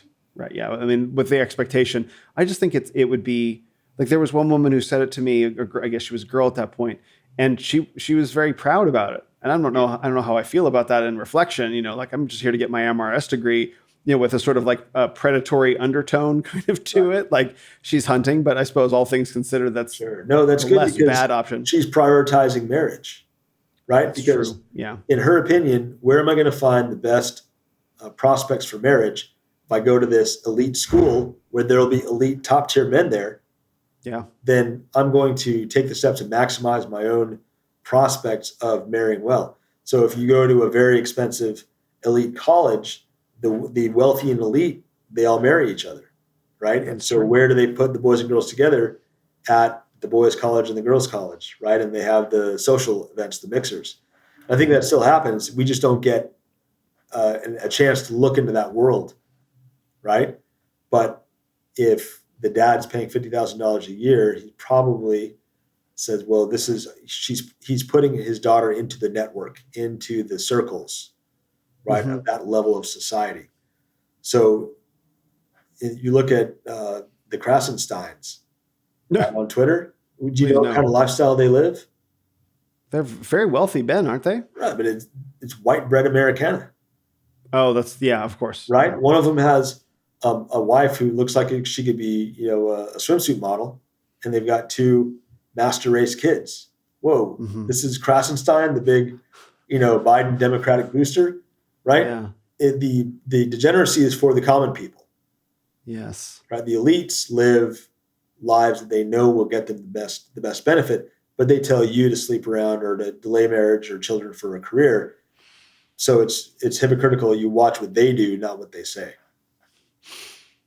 So if you want to emulate or you want to get the same results, you can decide unilaterally to step out of the rat race of, I got to get my daughter into college. I got to get her $100,000 in student debt for a photography degree, right? You have the power to step out of that and to chase better outcomes for your children. And it's easy to do. Homeschool them, right? My daughter will never, I have one, she will never set foot on a college campus because we'll raise her in a very 19th century, early 20th century socialite education, so that she can be a very effective wife and mother to, like Melania and Donald, same kind of a thing, right? Because I'm choosing consciously to pursue those outcomes. And I think I can see how all the pieces fit together. Like you're your own boss, you're self-employed, physically strong, capable, competent, been through the Marine Corps. Like, no, I have the right to choose to raise my daughter this way and to live. And I think a lot of liberals would say that's brainwashing or something like that, as if the values, exactly. Yeah, I mean, I shrug my shoulders too. But like as if those values, right? What's that? Yeah, exactly. Like, tell me what you really think. Deal with it. But I mean, there's a way in which, like, I guess they would be assuming the center in that way. Like you are some sort of radical extremist. Right. Like, well, no, like you guys are the radical extremists. Right. There's another component to that, Will, that's incredibly important is, when I was dating my wife, I asked her all the questions, right? Because I wanted to make sure she would be on the same page. Okay. Education, vaccinations, raw milk, all this stuff. And she was on board. So she got to come aboard. Right. But, we don't have any disagreements with that because the vetting process, I asked her the important questions that I needed the answers to know whether she would be along with me for that, or if she would say, no, how dare you? My daughter will, or my kids will, do all the normie stuff. And we're going to go to the doctor and get, the full schedule, and we're going to eat, white bread and all that, public school and all that stuff. So everybody does that. It's, you select for the outcomes you want. And select for the outcomes you want and define your terms. Like these are the terms under which I'm going to marry somebody. These are my values. This is what I believe. That's very masculine and patriarchal and fascist. You say these like these are bad things. Yeah. Right.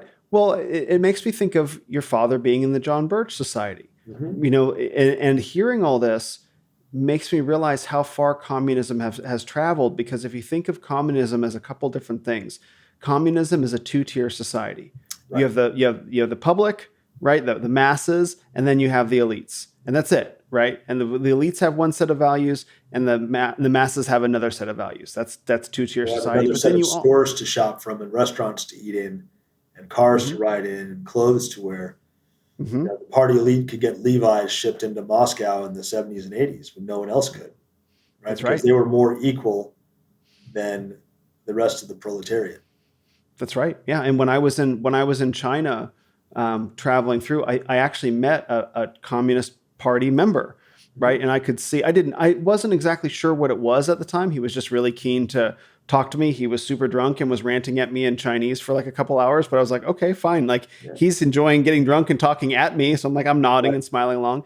And I remembered at the start of that interaction, he had showed me a card. And I was like, okay, that's your ID. And I remembered later, like, oh, he was probably showing me his Communist Party membership card. Card-carrying member of the Communist Party of China. That's right. And that man walked around that room in China differently than I'd ever seen any other Chinese person walk around. So it's a total two-tier society. Right. But then also there's the issue of communal property. Like if you say, I want to raise my daughter and my sons a certain way, right? Because not in a sense of property, but because they are my children. The communist mindset would say, no, we get to raise your children with the values. Then you wanting to raise them on your own, in a sense, is the extremist position. Instead, you have to adopt all the positions of the party, of the people, right? And that's pure communism. Well, America has been a communist country for at least 100 years, though, Will. 100 years. I would have bid lower. Okay, let's go. America's been a communist country for at least a century. If you read Marx's Communist Manifesto and you read the 10 planks of communism, you have every element of communism that's been present. And it's been present so long that those 10 planks of communism from the mouth of the man himself, Karl Marx, are avidly defended by Americans, conservative Americans, patriotic Christians. The latest, Trump says, we need to get rid of the income tax and fund the country with tariffs. The libertarians go nuts, right? Everybody says, how dare you get rid of taxes, tariffs? Okay, read the Constitution. There was no direct income tax. And the federal government was founded by tariffs, imposts, excise taxes, and duties. Mm-hmm. So, for all your never Trumpers or people backing on Trump for being whatever, Trump is more of a constitutionalist than all of them are. Because That's right. literally what he's saying is we have to go back to the Constitution. We have to fund the federal government, implying, explicitly that the federal government would have to shrink without taxes, even though we know taxes are an inflationary curve, not actually funding the government. Right. But what he's proposing is a return to the Constitution. So if you think that's a bad idea and you call yourself pro-Constitution, you're actually not. Yeah, this is the way communism is in everyone's bloodstream. Subversion. It's absolute subversion. I remember in 2008, Sarah Palin says, it's an American value to pay your fair share of taxes. Conserving what? Right, but she's been brainwashed. Almost everybody is, to say, no, you paying your fair share of taxes. And being mad at people who don't pay any taxes because they're following the tax code. Mm-hmm. Right? It's a playbook, and you play by the rules. I don't think the government is charging me enough taxes. Okay, send them more money. Right? The celebrities say that, right? The federal government should be raising tax rates because I'm not paying enough tax, and I'm a multimillionaire, or tax the rich. Well, who founds companies and who generates jobs? Rich people do, with money. So if you take all their money, they can't give you a job. Well, instead we have a system that's animated by envy. Right. If everything is supposed to be redistributed for us and someone has more, then we have a right to envy them. Right. So if you take the people with money and you take all the money away and you give the money to people that don't have it, then everybody's just one big featureless mass of bugs. Right. Mm-hmm. It's just one gray featureless mass devoid of anything remarkable. That's right. Right. If everybody lives in the same house and drives the same car, wears the same clothes, and eats the same mashed potatoes I love mashed potatoes, but if you eat the same thing every day, then life becomes boring. It becomes devoid of any joy or happiness or potential because it's all predetermined. You can't do anything more. You can't rise above where you are. You're stuck where you are, and that's where you're going to be the rest of your life. I mean, if that is attractive to you, then we have nothing in common.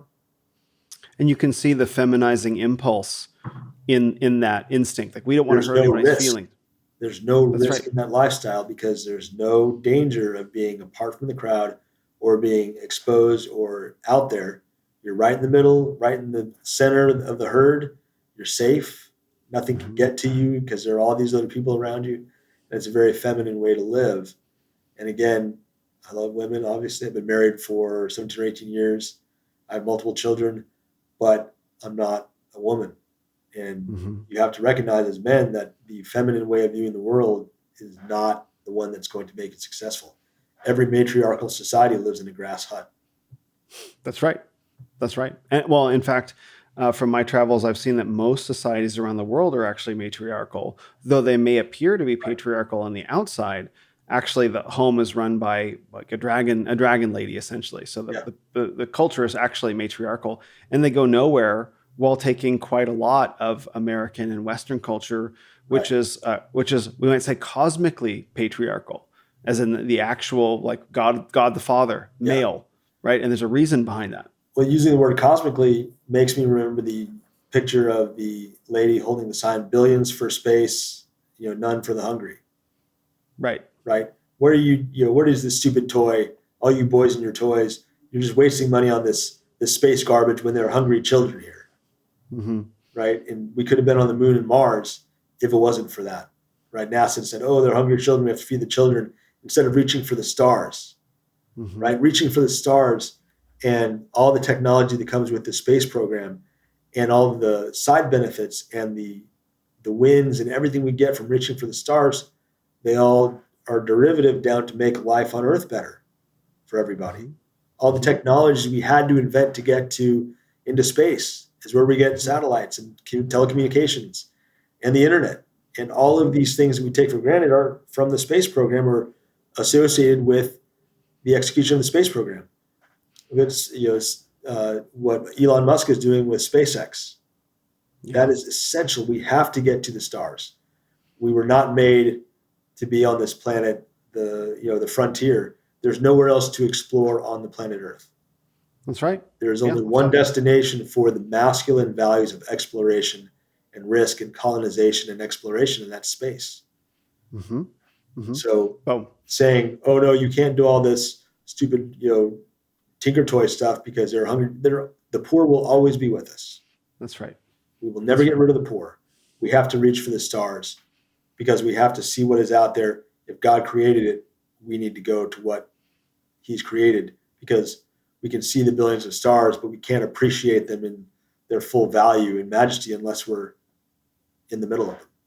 So, go ahead. Sorry. I'm just saying that space to me is vitally important because it's created for our benefit. And if it's created and we are made in the image of God, we need to be there among the stars. Yeah. And where does the idea come from in the first place that there needs to be some centralizing authority that confiscates wealth and redistributes it along the lines that either men or women think it should be distributed along, right? Like, I don't think that the government should be taking my money for a space program either, right? Like, I had to support it with my income if I so choose to. And so can you, woman. You can convince your husband to support the hungry, and maybe we can all do this instead of having to fight over the priorities of a government that has power it shouldn't have in the first place. The commercial aviation industry was not the government aviation industry, right? We didn't get F-16s. The government didn't make F-16s, right? Right. Private industry did. So you see, NASA deliberately decided to turn away from the stars, effectively, but private industry is now actually doing it. Mm-hmm. And in the time that SpaceX has been operating, it's been much more effective and has accomplished much more technologically than NASA did, for the amount of time that they were at it. The space program in the 50s and 60s was able to do a lot, but then, inertia took over and bureaucracy took over, and the people pushing it, left, right? And so the fate of all government programs took over. But then that vacuum was filled by the commercial spaceflight industry. Mm-hmm. So I think you're going to continue to see amazing things happen from the commercial spaceflight industry, especially when we get out to the asteroids where there are minerals and resources and valuable substances out there, getting on the moon. And then once you're on the moon, then it's much easier to go anywhere else because you're not fighting the gravity of Earth to get out into space. Mm-hmm. And all the benefits, as you said, of allowing the private industry to handle these things, if you can tolerate the fact that some people are going to build wealth, right? And I think that's the intolerable thing. It's not so much that, to the feminized, liberalized mind, it's not so much that they're opposed to any of these endeavors as such, but the notion that private industry is handling it means that people are going to make a lot of money. And it's men who are going to make a lot of money. And you may not like the men. You may not like their values, but they're going to make a lot of money. Be able to control them. That's exactly right. Exactly right. Yeah. And so did your dad, did he spot all this? I mean, I guess he would have seen all this coming like a long time ago. A lot of it. Yeah. Like, it's impossible to see everything, but you can read pretty much, you can read just about everything he wrote on the internet. You can find a lot of it. And it's interesting to go back and compare what he wrote back then to what's happening now, or anybody that was in the Birch Society or associated with it, what they wrote back then versus, okay, how did their predictions pan out? Were they right? Were they wrong? Were they able to call, more things correctly than incorrectly? It's interesting to see, how all of that panned out as time and events play out. Mm-hmm. What did your dad call? Like, what was one of the things that he called? A lot of things about feminism. Yeah. Right. Some of the social decay, the movie Anarchy USA, he wrote that with G. Edward Griffin in the 50s. Oh, okay. G. Edward Griffin wrote the Jekyll Island. Yeah. Right. So if you watch Anarchy USA, the playbook, so to speak, you can see that being played out. Would be the proto version of the color revolution. Okay. Got it. I think I've heard the name Anarchy USA, but I don't know that I've watched it. It's all over YouTube. I think you can find it pretty easily. but it would be the ancestor or the proto version of the modern color revolution that happens in a lot of places. Mm-hmm. Mm-hmm. Yeah, I remember. I think you sent me one of your dad's articles about feminism a while back, and Right. when I was looking into that, I was like, "Yeah, I mean, a lot of these things were apparent to men that were going through it, and we're amnesiacs about our history prior to, like, I don't know, 1960, 1950, maybe." Yeah, one of the most radioactive topics is Martin Luther King. If Oh you yeah, go back to that time, you can see many articles written about the communists that he surrounded himself with. Right. oh And yeah, absolutely. some of his actions and activities, which diverge sharply from the man, the myth, the legend. Mm-hmm. So you get a much better picture of him if you go back and read some of the contemporary writings, especially from the Birch Society, as opposed to now where he's, like George Floyd is a saint. I think this past January, the amount of critical examinations of Martin Luther King was significantly higher, including within the Christian church. Like, really, like, was he really a Christian? He had a bunch of really bad doctrine. Mm-hmm. Yeah. Yeah, and that goes hand in hand with people really starting to consider, slavery and racism and all the original sins of America. Right? Yes, they're bad to a certain extent. Have they been weaponized against us? Yeah. Right? Have the sins of slavery and racism been weaponized to emotionally manipulate and blackmail America into committing suicide? And that's right. They absolutely have. The Yes. guilt over both of those, manufactured or not, has been used to push us into all kinds of corners. When slavery and racism are part of human nature, will always be present with us, and will have always been and will always be part of the human experience. Modern day slavery is insanely popular today, and the white man ended slavery, right? Instead of being blamed for slavery, the white man ended it in Britain and a lot of places. Mm-hmm. That's right. At the great expense, like in terms of treasure and blood, like, yeah, as opposed to other places. 600,000 Americans died between 1861 and 1865 to end slavery. Where that's right. I think I read recently that only 1.6% of the population of the Confederate States of America owned slaves. So that's right. It was 98.4% of the southern United States didn't own slaves. So you're being punished for the actions of 1.6% of Americans in the South. That's right. Right. That's And right. we know racism that we get blamed for all the time. If you go to Japan, it's very racist. If you go to Africa, it's very racist. If you go anywhere, it's incredibly racist. But white people are not allowed to be racist. So those emotional levers have been weaponized to lever us into all kinds of stuff that is much to our detriment, to the absolute destruction of our society and country and history and identity. Oh yeah, my travels overseas revealed, like, racism that people in America would not believe. Like, you want to hear, like, real racism? Ask a mainland Chinese person about the Japanese, or vice versa. That's right. You'll get an earful. Ask an Ecuadorian about an Argentinian, or ask an Argentinian about a Colombian, or a Mongolian about a Russian. Like, you'll hear real hatred, for versus like a microaggression, like, oh, where are you from? Yeah, go to Mexico and call someone Puerto Rican, and you get shot in the face. Yes. Yes, yeah. And it's not casual. Like, they mean it. You know what I mean? It's not like a football rivalry, though. There's also that. Right. This is the thing is, and I'm not suggesting that America needs to go back to needs to be racist like these countries. That's not what I mean. Mm-hmm. It's just we have been so hypersensitized to any slight perception of a slight that we don't actually have a good sense that. I tweeted it. I put this on Twitter, actually. I think it's probably my most popular tweet of all time. It is not one big brown kumbaya outside of the borders of the United States. It's absolutely not that. I think I commented on that post and got 500,000 views. That's right. A ridiculous number. That's right. Yeah, it was a wild post. I will admit to piggybacking on some of your posts. That's all right, man. Jump on. That's the fun. Is I was getting messages when a post blows up. You get more. You get just by being attached to a big post. Right. Yeah, I get death threats all the time. Much more as my follower count grows. I get more message requests with very, very retarded and idiotic death threats. Do you really? Oh yeah. I don't get, this is not an invitation, but I don't get death threats.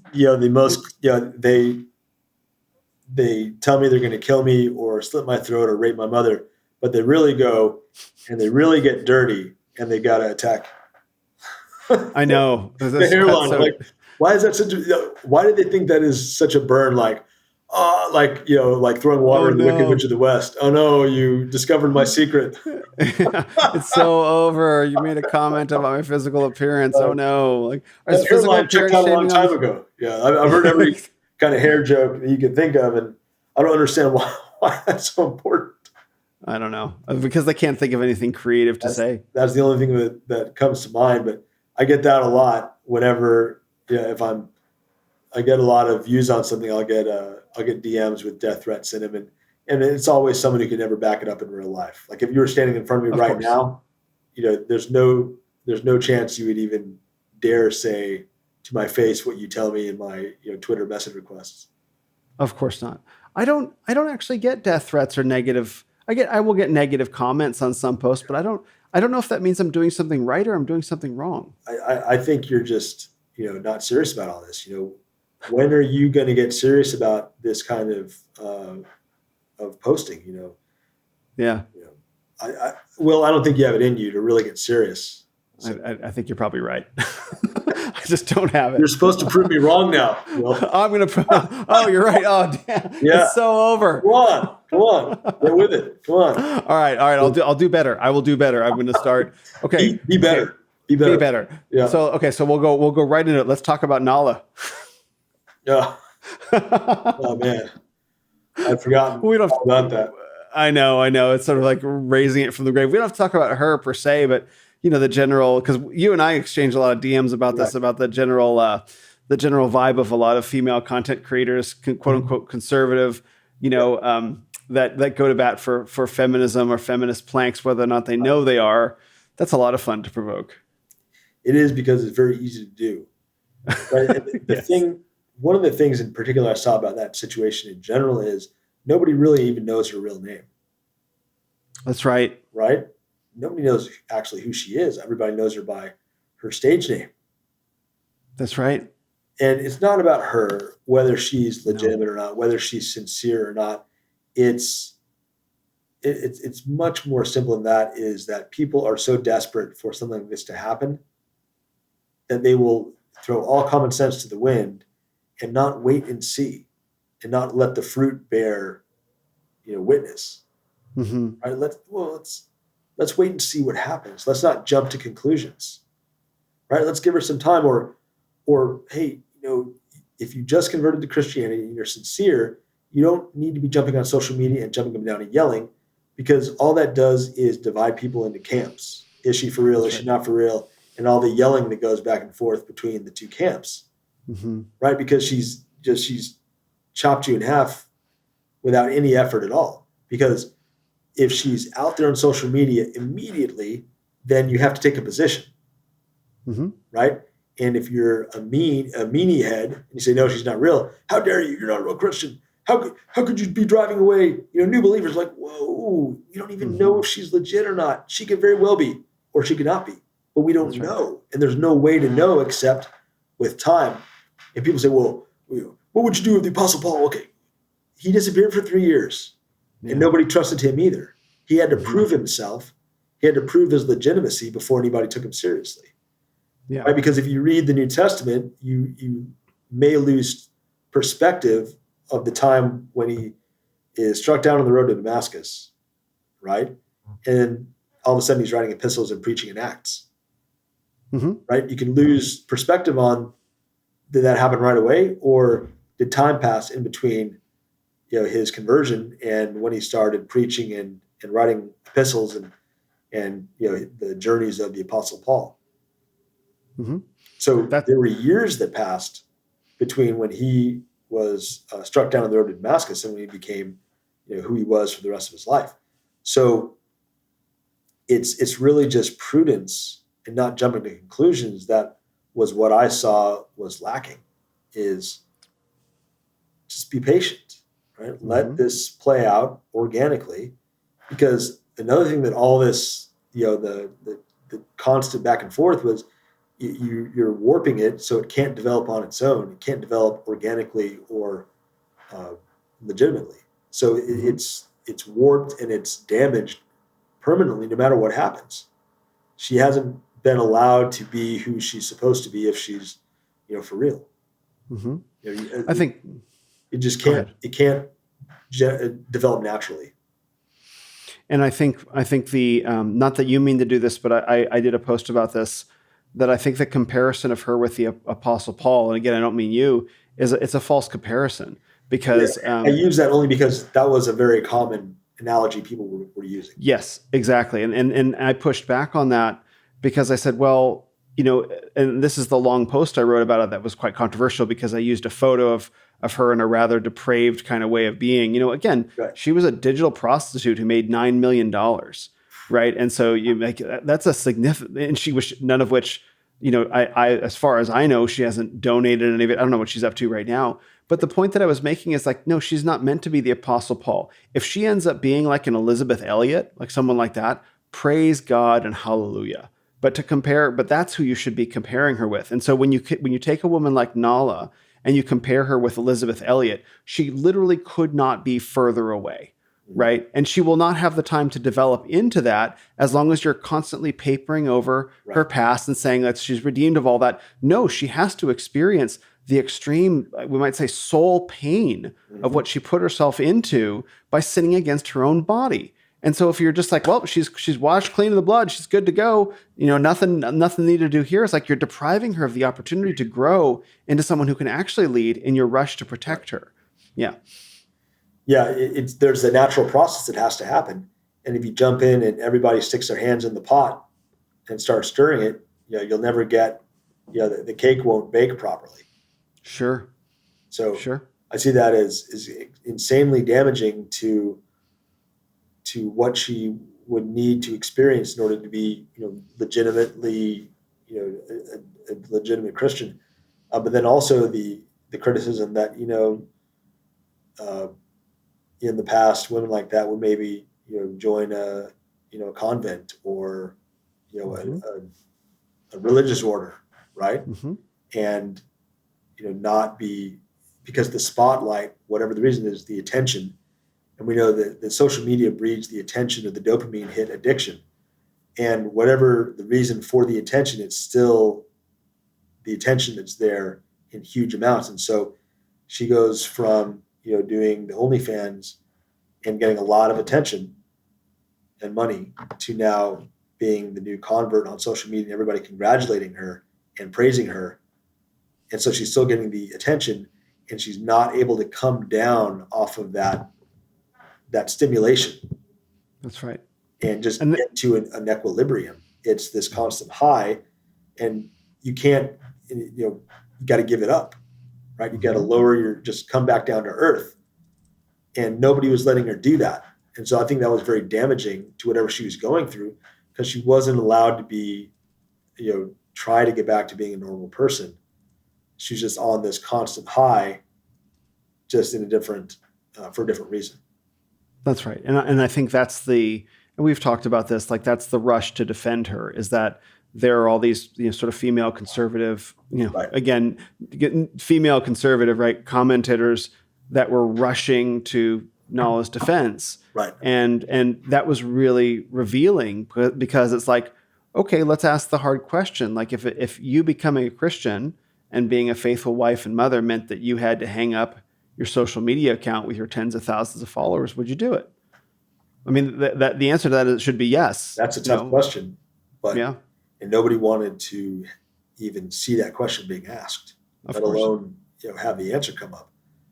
But I think it also illuminated an aspect of the female psyche where women will necessarily, put themselves in the middle of it, right? Mm-hmm. And then they'll say, "Oh," and I don't think men do this as much or at all. I'm not sure, but women putting themselves in the middle of it will say, "Well, what if I did that?" And then it's harder for them to judge, because they're more likely, from the aspect of empathy, to empathize without even realizing it. And then it's harder for them to have a clearer judgment, because they is the solipsism. They put themselves in the middle of it, and then it's hard to get the necessary perspective you have to have. That's right. I did a podcast episode that should be out possibly on Substack when this interview comes out, Yep. with Joe Rigney, who wrote a book called Leadership and Emotional Sabotage, where Right. he's become quite infamous in the right way for talking about untethered empathy. This idea that we should just empathize with all people in all circumstances and shouldn't hold them to any amount of account out of this Right. weaponized empathy. Oh yeah, because he was the one that caused a lot of uproar about the Medusa thing. Yes. Yep. Yes, exactly. And, he, as I talked about in my interview with him, he put his finger on something that I lived in for a long time. That's how, like we started out talking about San Francisco and how unsafe it's become. That weaponized empathy is how business gets done, or it did. I mean, it can't be any better now. This idea that men and women can be manipulated with their feelings, with their sympathies, in order to enable horrors that your father or your grandfather or my grandfather, for that matter, would be shocked by. It'd be dystopian. How did we get here? Yeah, it's that playbook is over and over again. I remember the picture of the little boy, the body of a little boy on the beach in Turkey. Mm-hmm. That was a huge. It just tore the doors off of any remaining barriers to flooding Europe with just the rampant immigration. Mm-hmm. So there's a picture of a little boy lying face down on the beach.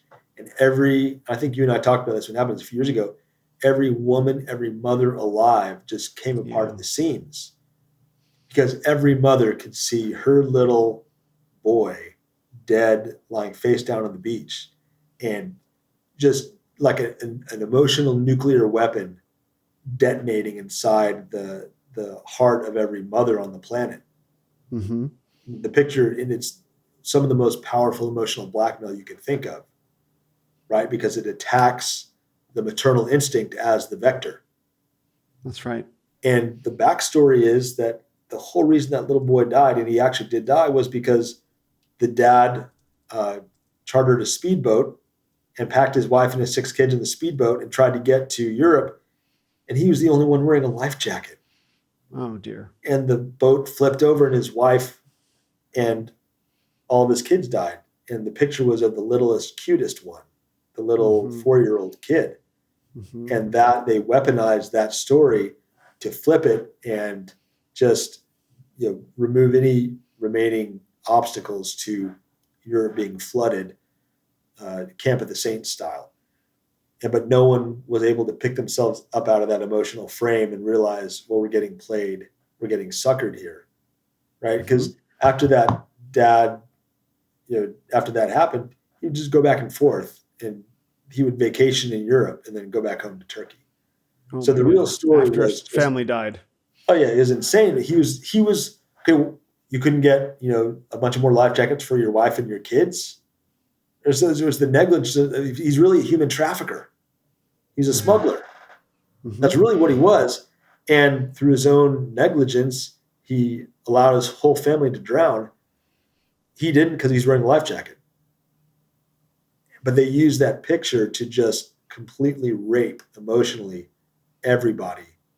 Okay. And Merkel used that and everything. And then the horrors that you mentioned, you can see them on the news all the time. Priests being beheaded, women being dismembered and eaten, children being chopped apart. Any kind of horror you can think of. A guy raped and murdered his own mother recently. Mm-hmm. Yeah. Right. So that picture was used to crack open the door and let all of those things into Europe. I don't mean people as things, but those events, those things. The evil. So I want to actually look this up and see if I could find it. It says, I don't know if I can picture it. Boy on Turkish beach, maybe? Little Turkish boy, I think. Little Turkish boy. Dead on beach. Boy on beach. Oh, yeah, with the guy carrying it. Shocking image of drowned Syrian boy. Right. I think that's probably it. Okay, and it's like a man in a hat carrying it. Let me see if I can pull it up. Oh, I don't need it to be full. I don't need to be full screen. Okay, let me do a screen share real quick and see if I can get this to work, because I've done this before. Let's see, screen. This one. So so here's the screen, and Right. So that's the picture let's see. of the little boy. So every mother alive could imagine her little precious little baby son dead on a beach like that. So you can imagine that was just, Yep. you know, There you go. Oh, okay. I see it. Yeah, and that's the problem is they go for the women because every mom can imagine her little boy on that beach dead. Yep. I mean, it's a heartbreaking image. Like it tugs at the heartstrings of it's horrifying. Your father, like obviously, like it's not to say that it doesn't impact you. Yeah. Yeah. I mean, we live in a incredibly fallen world, and a photograph of someone suffering, of a young boy dying or dead, isn't what you make public policy around. Right. Unless you have an ulterior motive. Unless you're up to something. That's right. I mean, I think of the African boy in the 80s that with the starving with the vulture there, and what that was used for. I mean, and then was it the Syrian war boy with like where he was in the ambulance with bandaged up and stuff like that? Yeah, the Ethiopian, the picture of Ethiopia in the 80s. You and I are close to the same age. Remember just the Live Aid, the Farm Aid, that's right. We Are the World.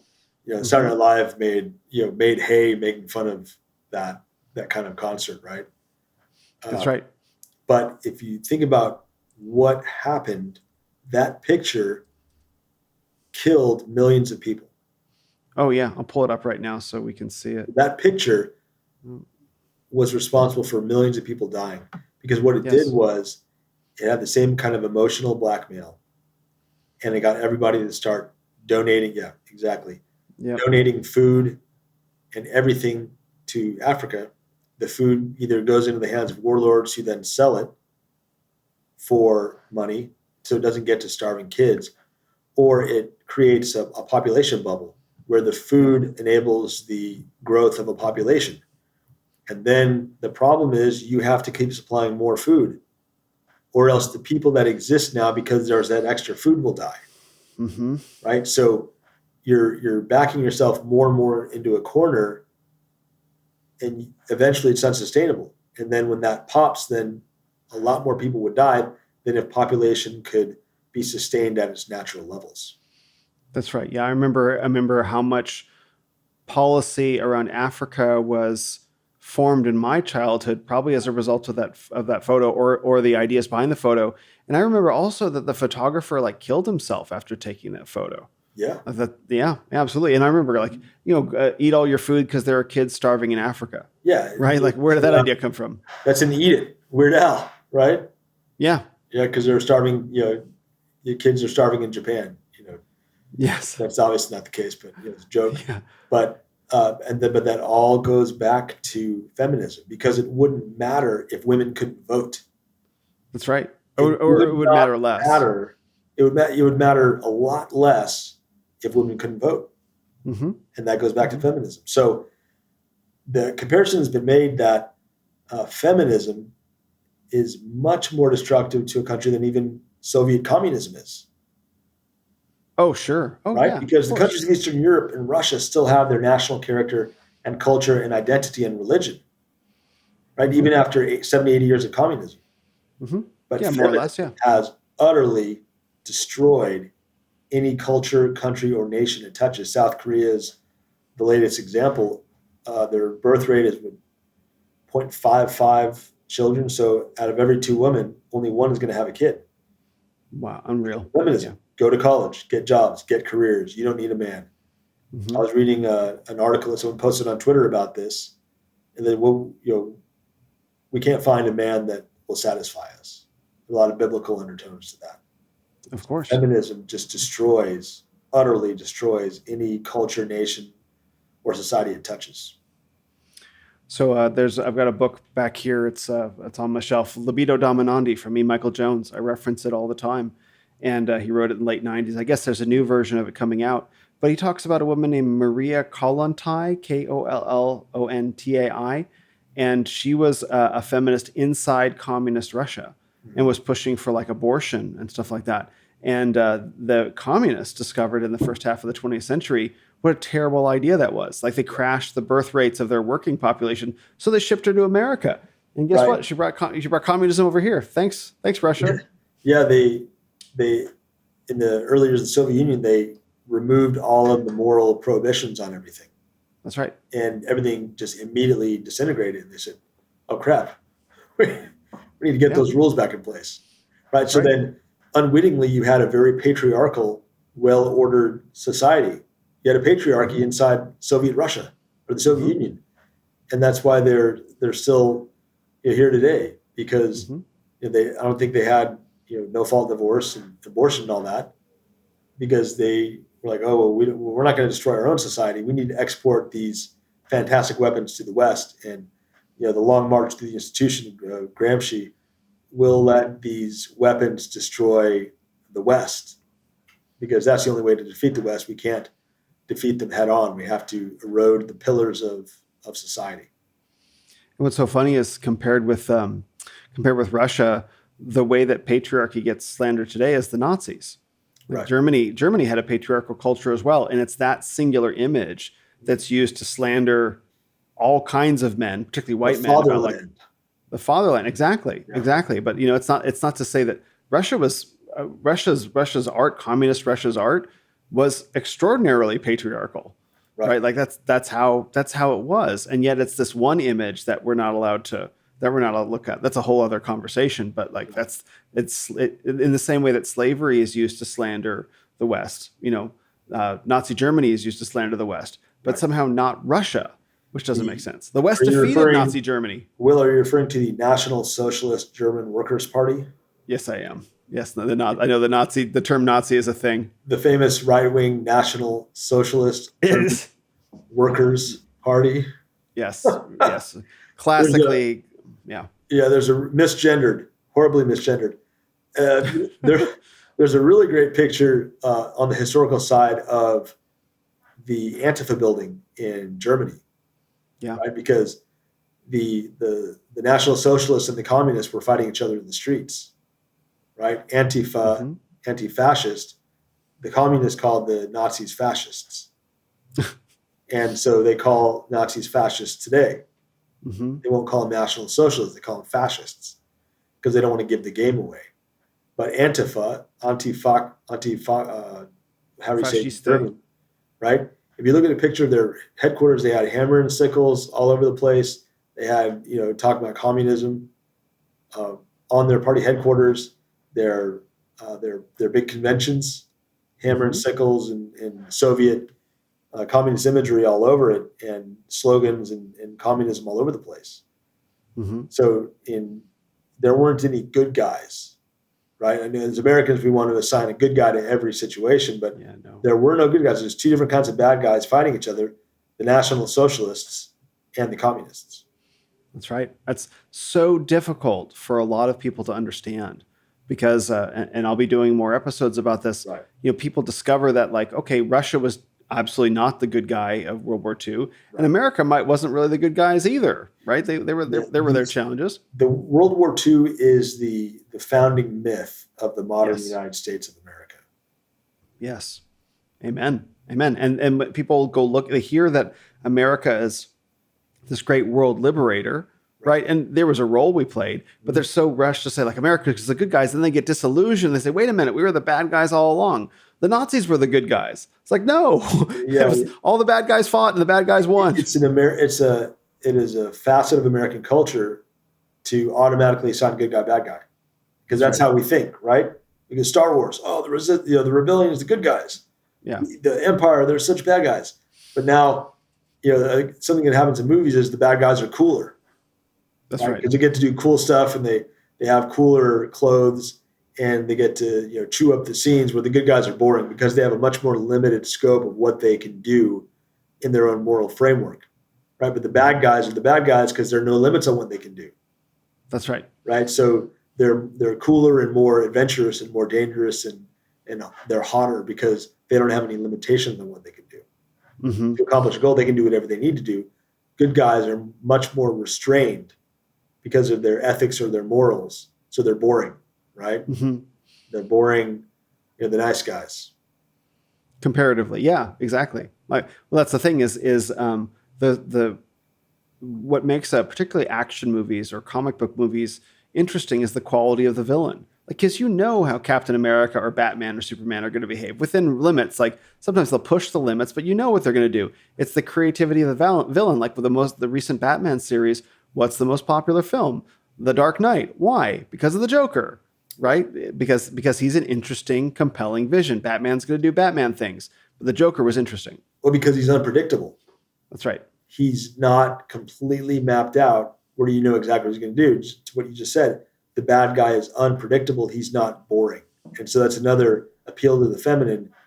You can do anything you want except bore her. Right? True. Back to that again.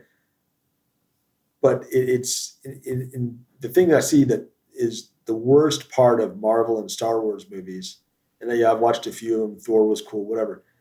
But it's the way that you are corralled into thinking, look at the southern border. It's not an invasion. But why? Because they're not wearing uniforms. They're not wearing gray or white uniforms, right? I'm programmed where I can only recognize something as an invasion if it happens with these specific, iconography or imagery, right? If they're not wearing gray uniforms like imperial officers or Nazi Wehrmacht stormtroopers, I can't recognize that as an invasion, right? Because you get blinkered into only seeing the world in these non-overlapping situations where you can only what did you expect? Stormtroopers marching down the street, or what did you expect? A column of Nazis marching down the street singing Horst Wessel, right? You are only allowed to think in very, very narrow lanes of what is what. Where an invasion by people, military-age male is coming across the border. Oh, they don't have uniforms and rifles. It's not an invasion. Well, maybe the uniforms and rifles are waiting for them in shipping containers, coming from China. That's right. Right?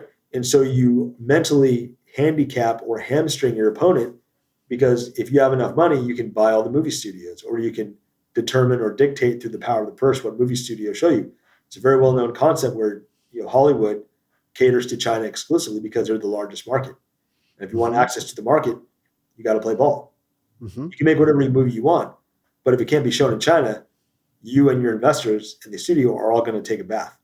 So there's very implicit, same way BlackRock controls people, right? Yeah. So if you can have a movie made that pushes your frame, a reality frame is a very important concept. It's a sales concept, salesmen use it, but it's really important for everybody to know how frame is used and used against you. But if you can have movies framed to only allow you to think in two very narrow lanes, then you'll miss 80% or 90% of everything going around you, because you can only recognize an invasion if it is led by Darth Vader, right? Or Loki, or someone similar. So you are not allowed to think in these unapproved directions. So we were talking about masculinity being physical power and a sort of physical independence and financial independence. There's a cognitive independence, emotionally independent as well. It's like I can't be emotionally manipulated, and I think through these things for myself. All these pieces fit together. It's one of the most powerful skills you have as a human being in general is pattern recognition. And that's 1984 attacks that. Who are you going to believe, the party or your lying eyes? That's right. Your lying eyes is your brain and your God-given ability to think, trying to recognize a pattern. And the party tells you are not allowed to recognize or notice that pattern. You are only allowed to acknowledge what we tell you. So it is fighting the basic element of human nature, which is pattern recognition. So this is why communism is so destructive, because it's so opposed to human nature. Libertarianism is as well, but that's another topic, right? We're going to piss off everybody today. But it's opposed to human nature. I get into with libertarians on Twitter all the time. I see them as no better than communists, simply because the libertarian utopia is so opposed to human nature, right? The communes of the 19th century all failed because they were so opposed to human nature. The non-aggression principle only works in a society of high IQ white males that don't need it anyway. It does not work. someone, I can't remember who said it, but someone said on Twitter, it was Devin Erickson. He said, "You've created a body with no skin, immune system, or way to repel disease and infection." This is the libertarian vision, you mean? Right. Yeah. The society built on the non-aggression principle. Mm-hmm. Because the non-aggression principle is worthless if it only starts at the border of your house. Right. The border has to start at the national border, because if you don't have a national border, you can be overrun and they can be surrounding your house and you've already lost. Mm-hmm. Or they can take the levers of the control of your society and you've already lost. It's the destructive atomization of the individual, where only the individual matters and the tribe or the nation don't matter. Those are communist or those are totalitarian impulses. Mm-hmm. But if you have no immune system, no skin, no border to keep them out, then they will take control of your society. And there's nothing you do to stop them, because you've forbidden yourself from being proactive. Well, all out of an intention, like, you can't tell me what to do. Like, anyone who tries to tell me what to do is not allowed to. I get to determine for myself. And then that means if I extend that principle to everybody, then everyone gets to do what they want, and it's chaos, right? If you've been to a libertarian political convention, you'll see exactly what it's like. It is like herding cats. Oh, sure. It's like herding cats, and also everybody just looks fucking weird. They just look like absolute weirdos. Yeah. Right? Yeah. And then you can look at the Chad versus nerd, or the nerd versus jock fight, right? Mm-hmm. Libertarians are nerds. Mm-hmm. Right? And then Well, on the post physique, the Chads are the jocks. And the dumb jocks, the dumb Chads are just muscle bound, and that's all they care about. And it's a total inversion from the natural order of noblesse oblige, where the noble and the powerful and the strong protect the weaker. That's right. Right? Because as the price for being noble and strong and being over 6 feet tall and making six figures a year, right? The price for being that man is protecting the weaker, women and children. That's right. I mean, this is an idea. This is an idea like that people aren't familiar with. This idea of noblesse oblige, which is the idea that if you have a higher station, that comes with responsibility. But now, since everyone's been leveled, that have you doesn't seen Mary exist. Poppins? A long time ago. Right. It's in the opening number that Mr. Banks sings. Okay, it's been a minute. You might have to sing it for noblesse me. oblige. Right? Yep. When he's talking about he's the king of his castle, he's that opening song, right? Oh yeah. Right. He says, I can't remember how it goes, but he's singing about how he is the king of his castle. King Edward's on the throne, and it's the age of men. That's right. Dun dun dun dun dun dun dun dun dun dun. So in that song where he says, at 6:02 I promptly arrive from work. At 6:02 I'm walk through the door without fail every day. Very the punctual Britishness, right? Mm-hmm. And then the heirs to my dominion are adequately fed, rubbed and tubbed and ready for bed, right? Mm-hmm. But he mentions noblesse oblige because he's the king, and so he has a responsibility to care for the people in his kingdom, which are his children, Jane and Michael, and his wife, and everybody in there.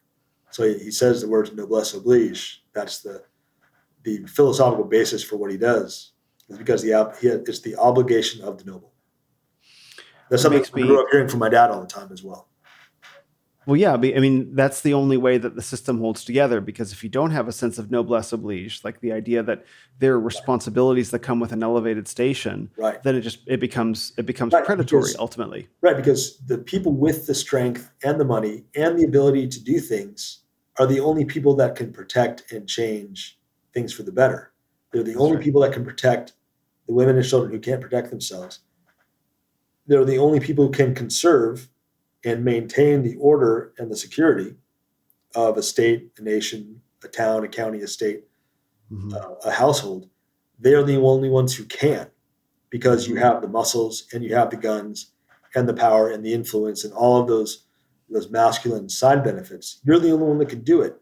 If you don't decide to do it, then everybody else is at the mercy of anybody on the outside who decides that they're going to take what you have. And so in that context, if you look at You say, oh, it's terrible, women are property. Well, the rapist or the murderer or the invader looks at your women as property that he wants to take. That's right. Women are spoils of war, especially the good-looking ones. They ride off with the women and rape them and either murder them or they make them bear their children. Mm-hmm. So you may not think your women are property, and you say that's a bad way to think, but the enemy gets a vote as well. And if he sees your women and your children as property, he's going to steal them from you. And that, I think, is the big thing that America, at least at the moment, doesn't seem able to reckon with, the notion that we do have world enemies. Well, it's the ability to entertain a notion without agreeing with it, right? Oh, yeah, of course. It's the did you eat breakfast question. Mm-hmm. Yes. Right? It's the breakfast question. I can appreciate that this guy over here sees my wife as, something to take, mm-hmm. a trophy, a spoil of war. And I can appreciate that he would see things that way while not agreeing with him. Okay, that's how he sees it. But I don't agree with him. But I'm not going to let him act upon his perception of the world. I really appreciate you highlighting that, because it's a skill that not enough people have today. This idea that you can entertain an idea without accepting it. Well, it comes down to IQ. Okay. As Steve Saylor says, IQ is heritable. Yes. Right? And that's why Western civilization is built off of white Christian men with high IQs. Mm-hmm. And why it never appeared anywhere else. Mm-hmm. Right? Yeah. I'm sorry if it makes you mad, but that's reality. Mm-hmm. Why? We were watching The King and I the other day, and the school children said, "Where is Siam?" And she points to it on the map. That's impossible. How is Siam so small? It's much bigger than that. And she says, "But look," and she points to England, a map, a smaller point on the map than Siam was in modern day Thailand. Mm-hmm. And so look, the UK isn't any, or England isn't any bigger than Siam. England is actually smaller than Siam. Mm-hmm. So there had to be some difference. That's right. Steve Saylor's made a career of noticing. Right? The book he wrote, published, called Noticing. Mm-hmm. That's right. You can hate the fact that I'm saying it all you want, but it doesn't make it less true. You can hate reality all you want, but it doesn't change anything.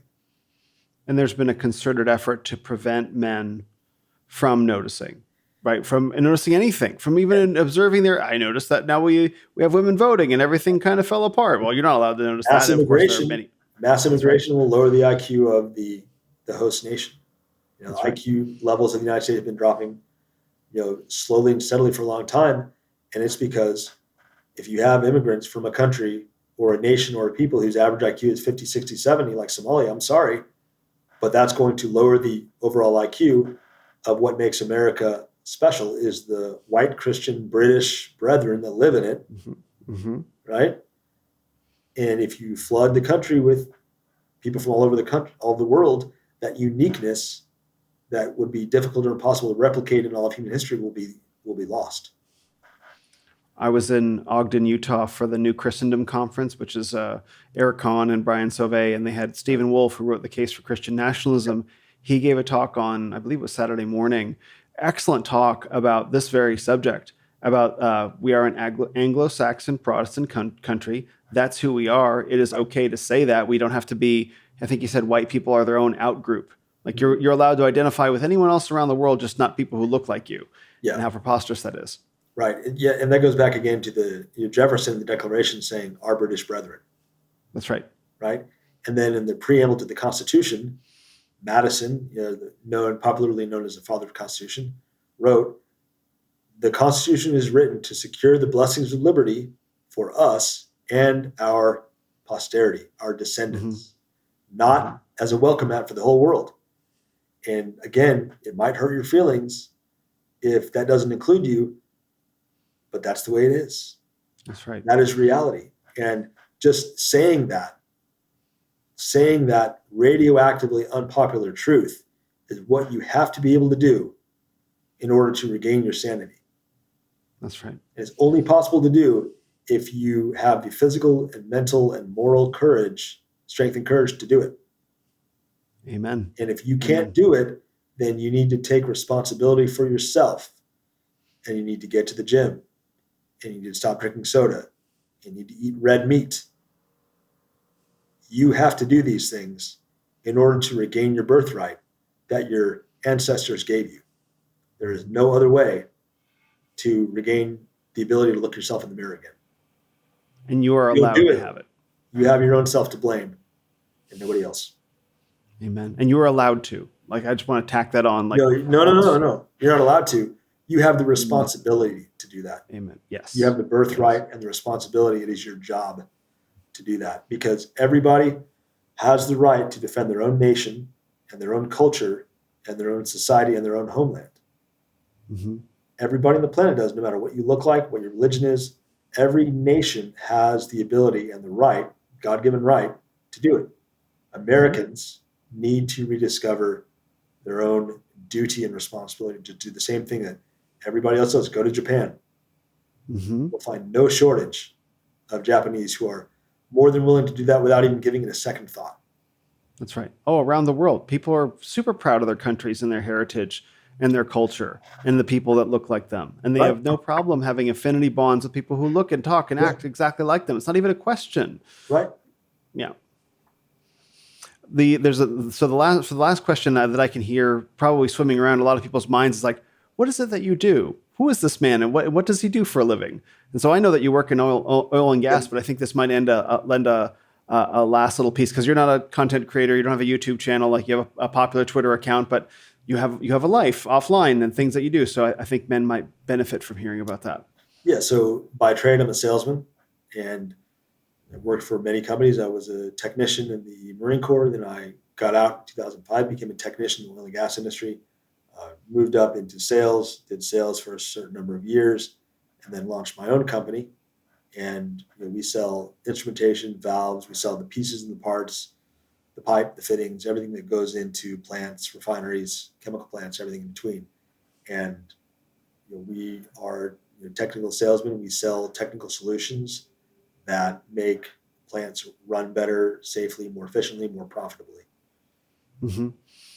And so you get to see in that all the different pieces come together, right? Of all the things in your life that, I mean, in a very real sense, have led into. I mean, this is hard technical sales. This is not soft working in marketing. Like this is oil and gas, chemicals, like hard men doing hard things. This is Wolf of Wall Street, Glengarry Glen Ross. These are the sharks, and I swim among the sharks on a daily basis. Mm-hmm. It's a rare skill. Yep. Yeah. Well, this has been fantastic, Jay. I've really enjoyed this conversation. This gives people a window into the things that we talk about in Chili's and in our DMs. I'm sure that we can, between the two of us, we can cause quite a lot of controversy if we haven't done so already.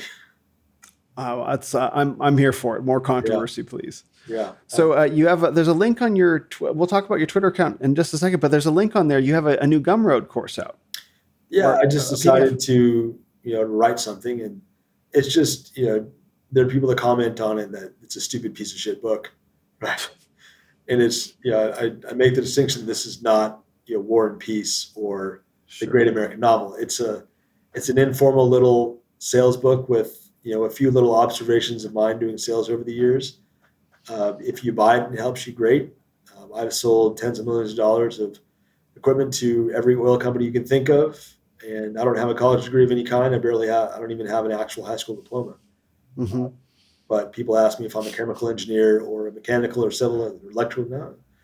No. So it's just a lot of my on the job lessons that I've learned over the years, having some great mentors, and being able to pick up and notice things and learn from situations and what other people have done and haven't done. And so that's all that ebook is just 20 pages or so of my own observations on the art and craft of sales.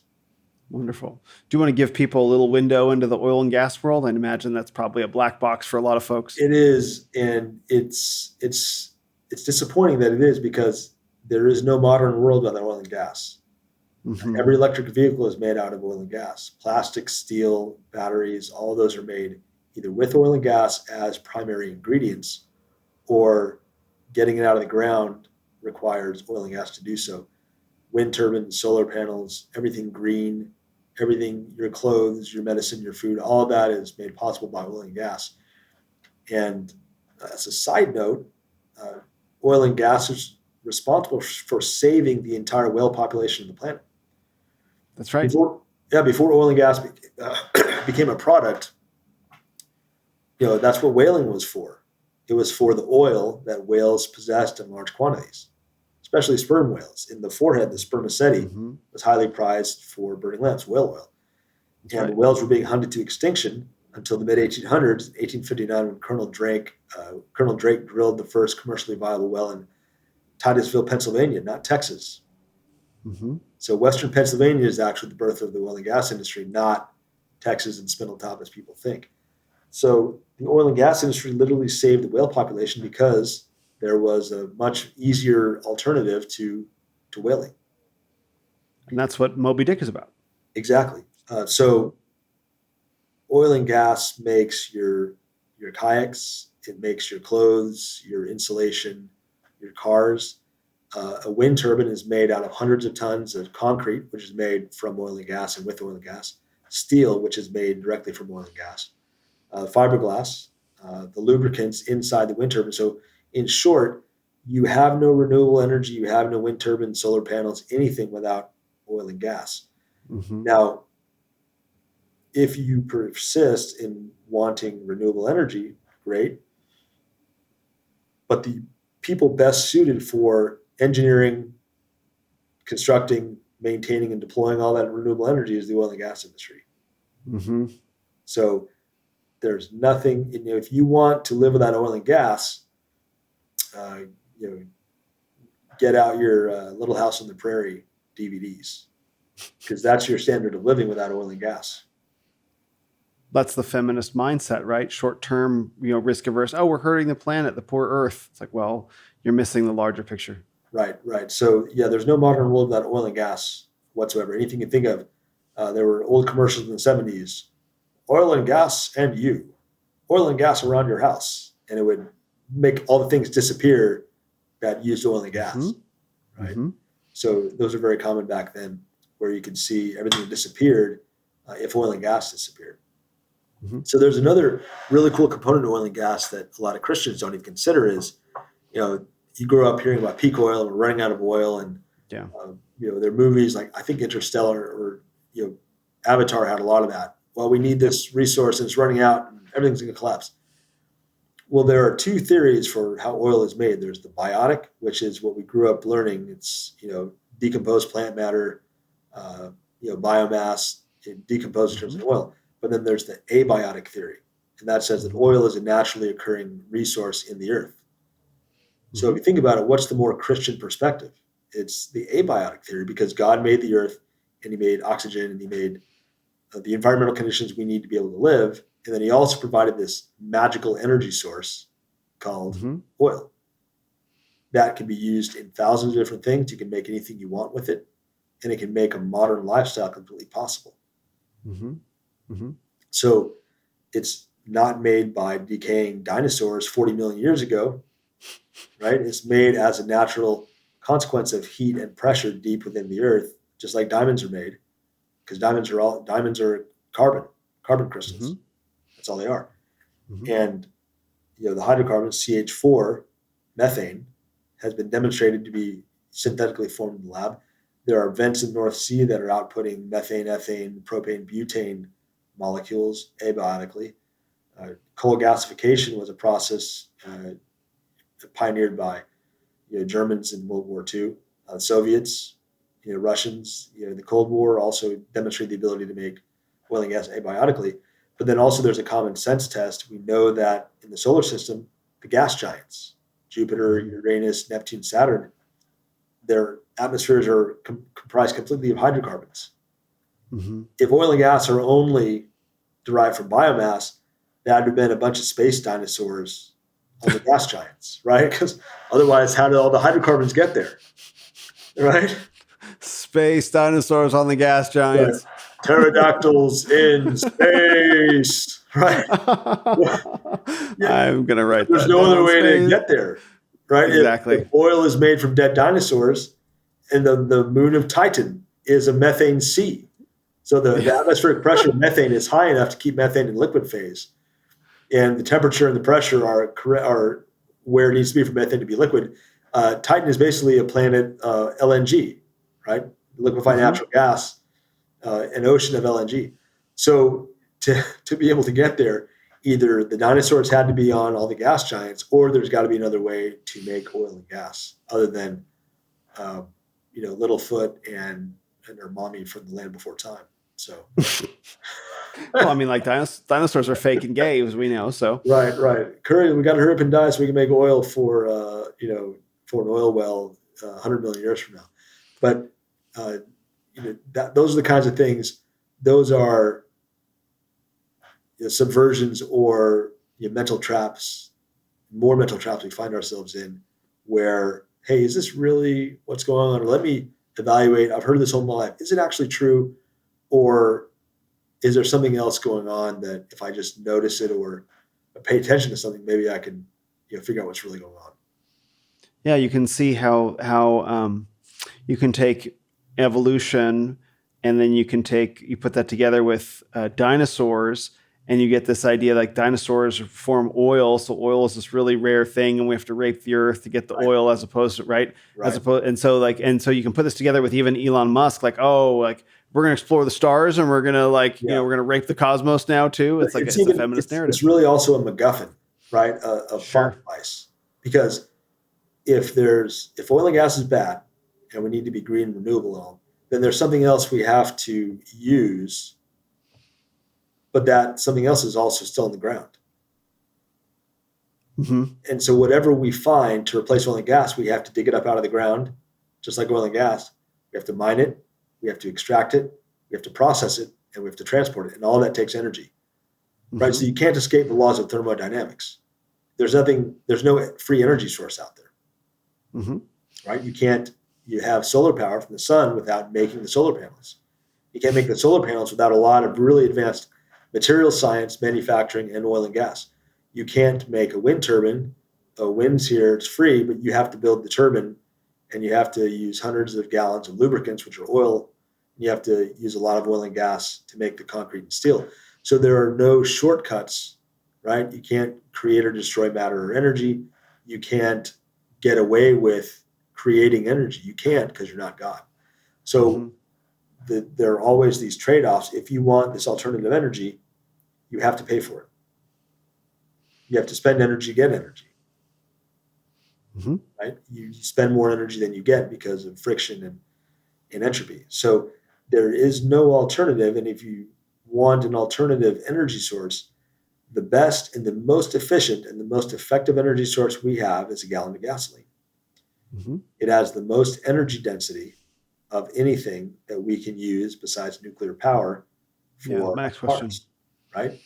Natural gas, hydrogen, anything else has less energy in it than gasoline. And so it's less efficient. So all of the green and alternative energies are less efficient because they don't have the energy density in joules that gasoline has, which is why gasoline is so fun to set on fire. It goes boom. Yeah. So I think these are questions that a lot of Christians don't like to ask and get into, because they whether they know it or not, they accept the communist They're very narrative. uncomfortable. Sure. Yeah. Right? Because once you realize there's something there, then you have to decide what you're going to do about it. You have to take responsibility for your opinion or action or lack of action. So it's uncomfortable to look at some of these sacred cows. That's really what they are, sacred cows.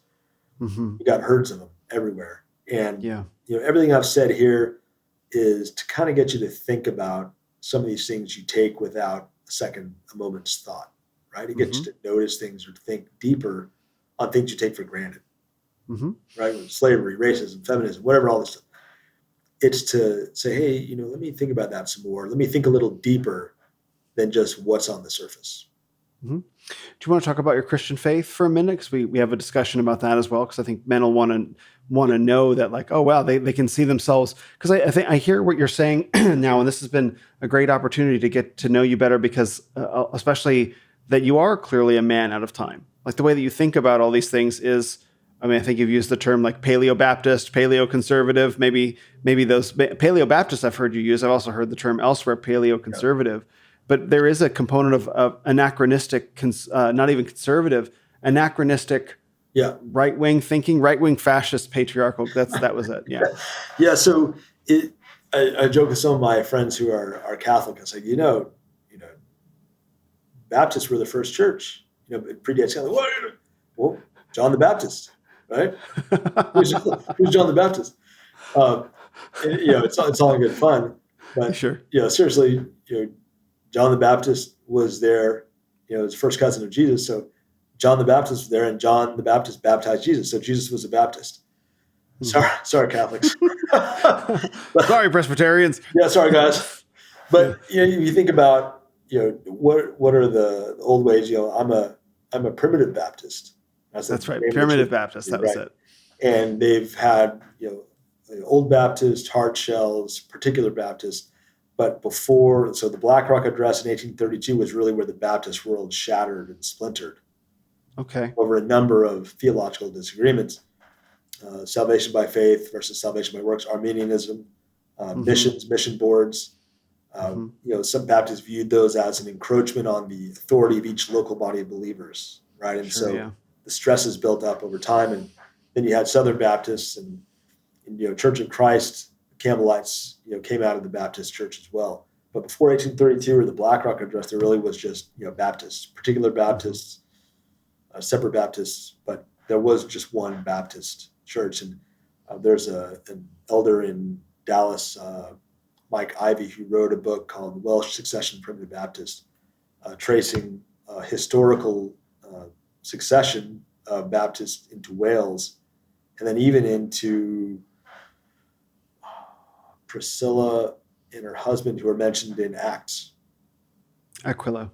Right. So as an unbroken, and then that ties into apostolic succession. Every preacher, minister, the laying on of hands, if you take that chain all the way back to the beginning, every preacher has had his hands laid on even back to Jesus himself when he's on the earth.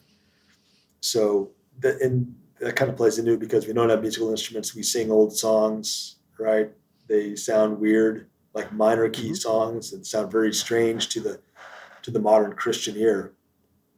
So it does kind of add to the man out of time perception.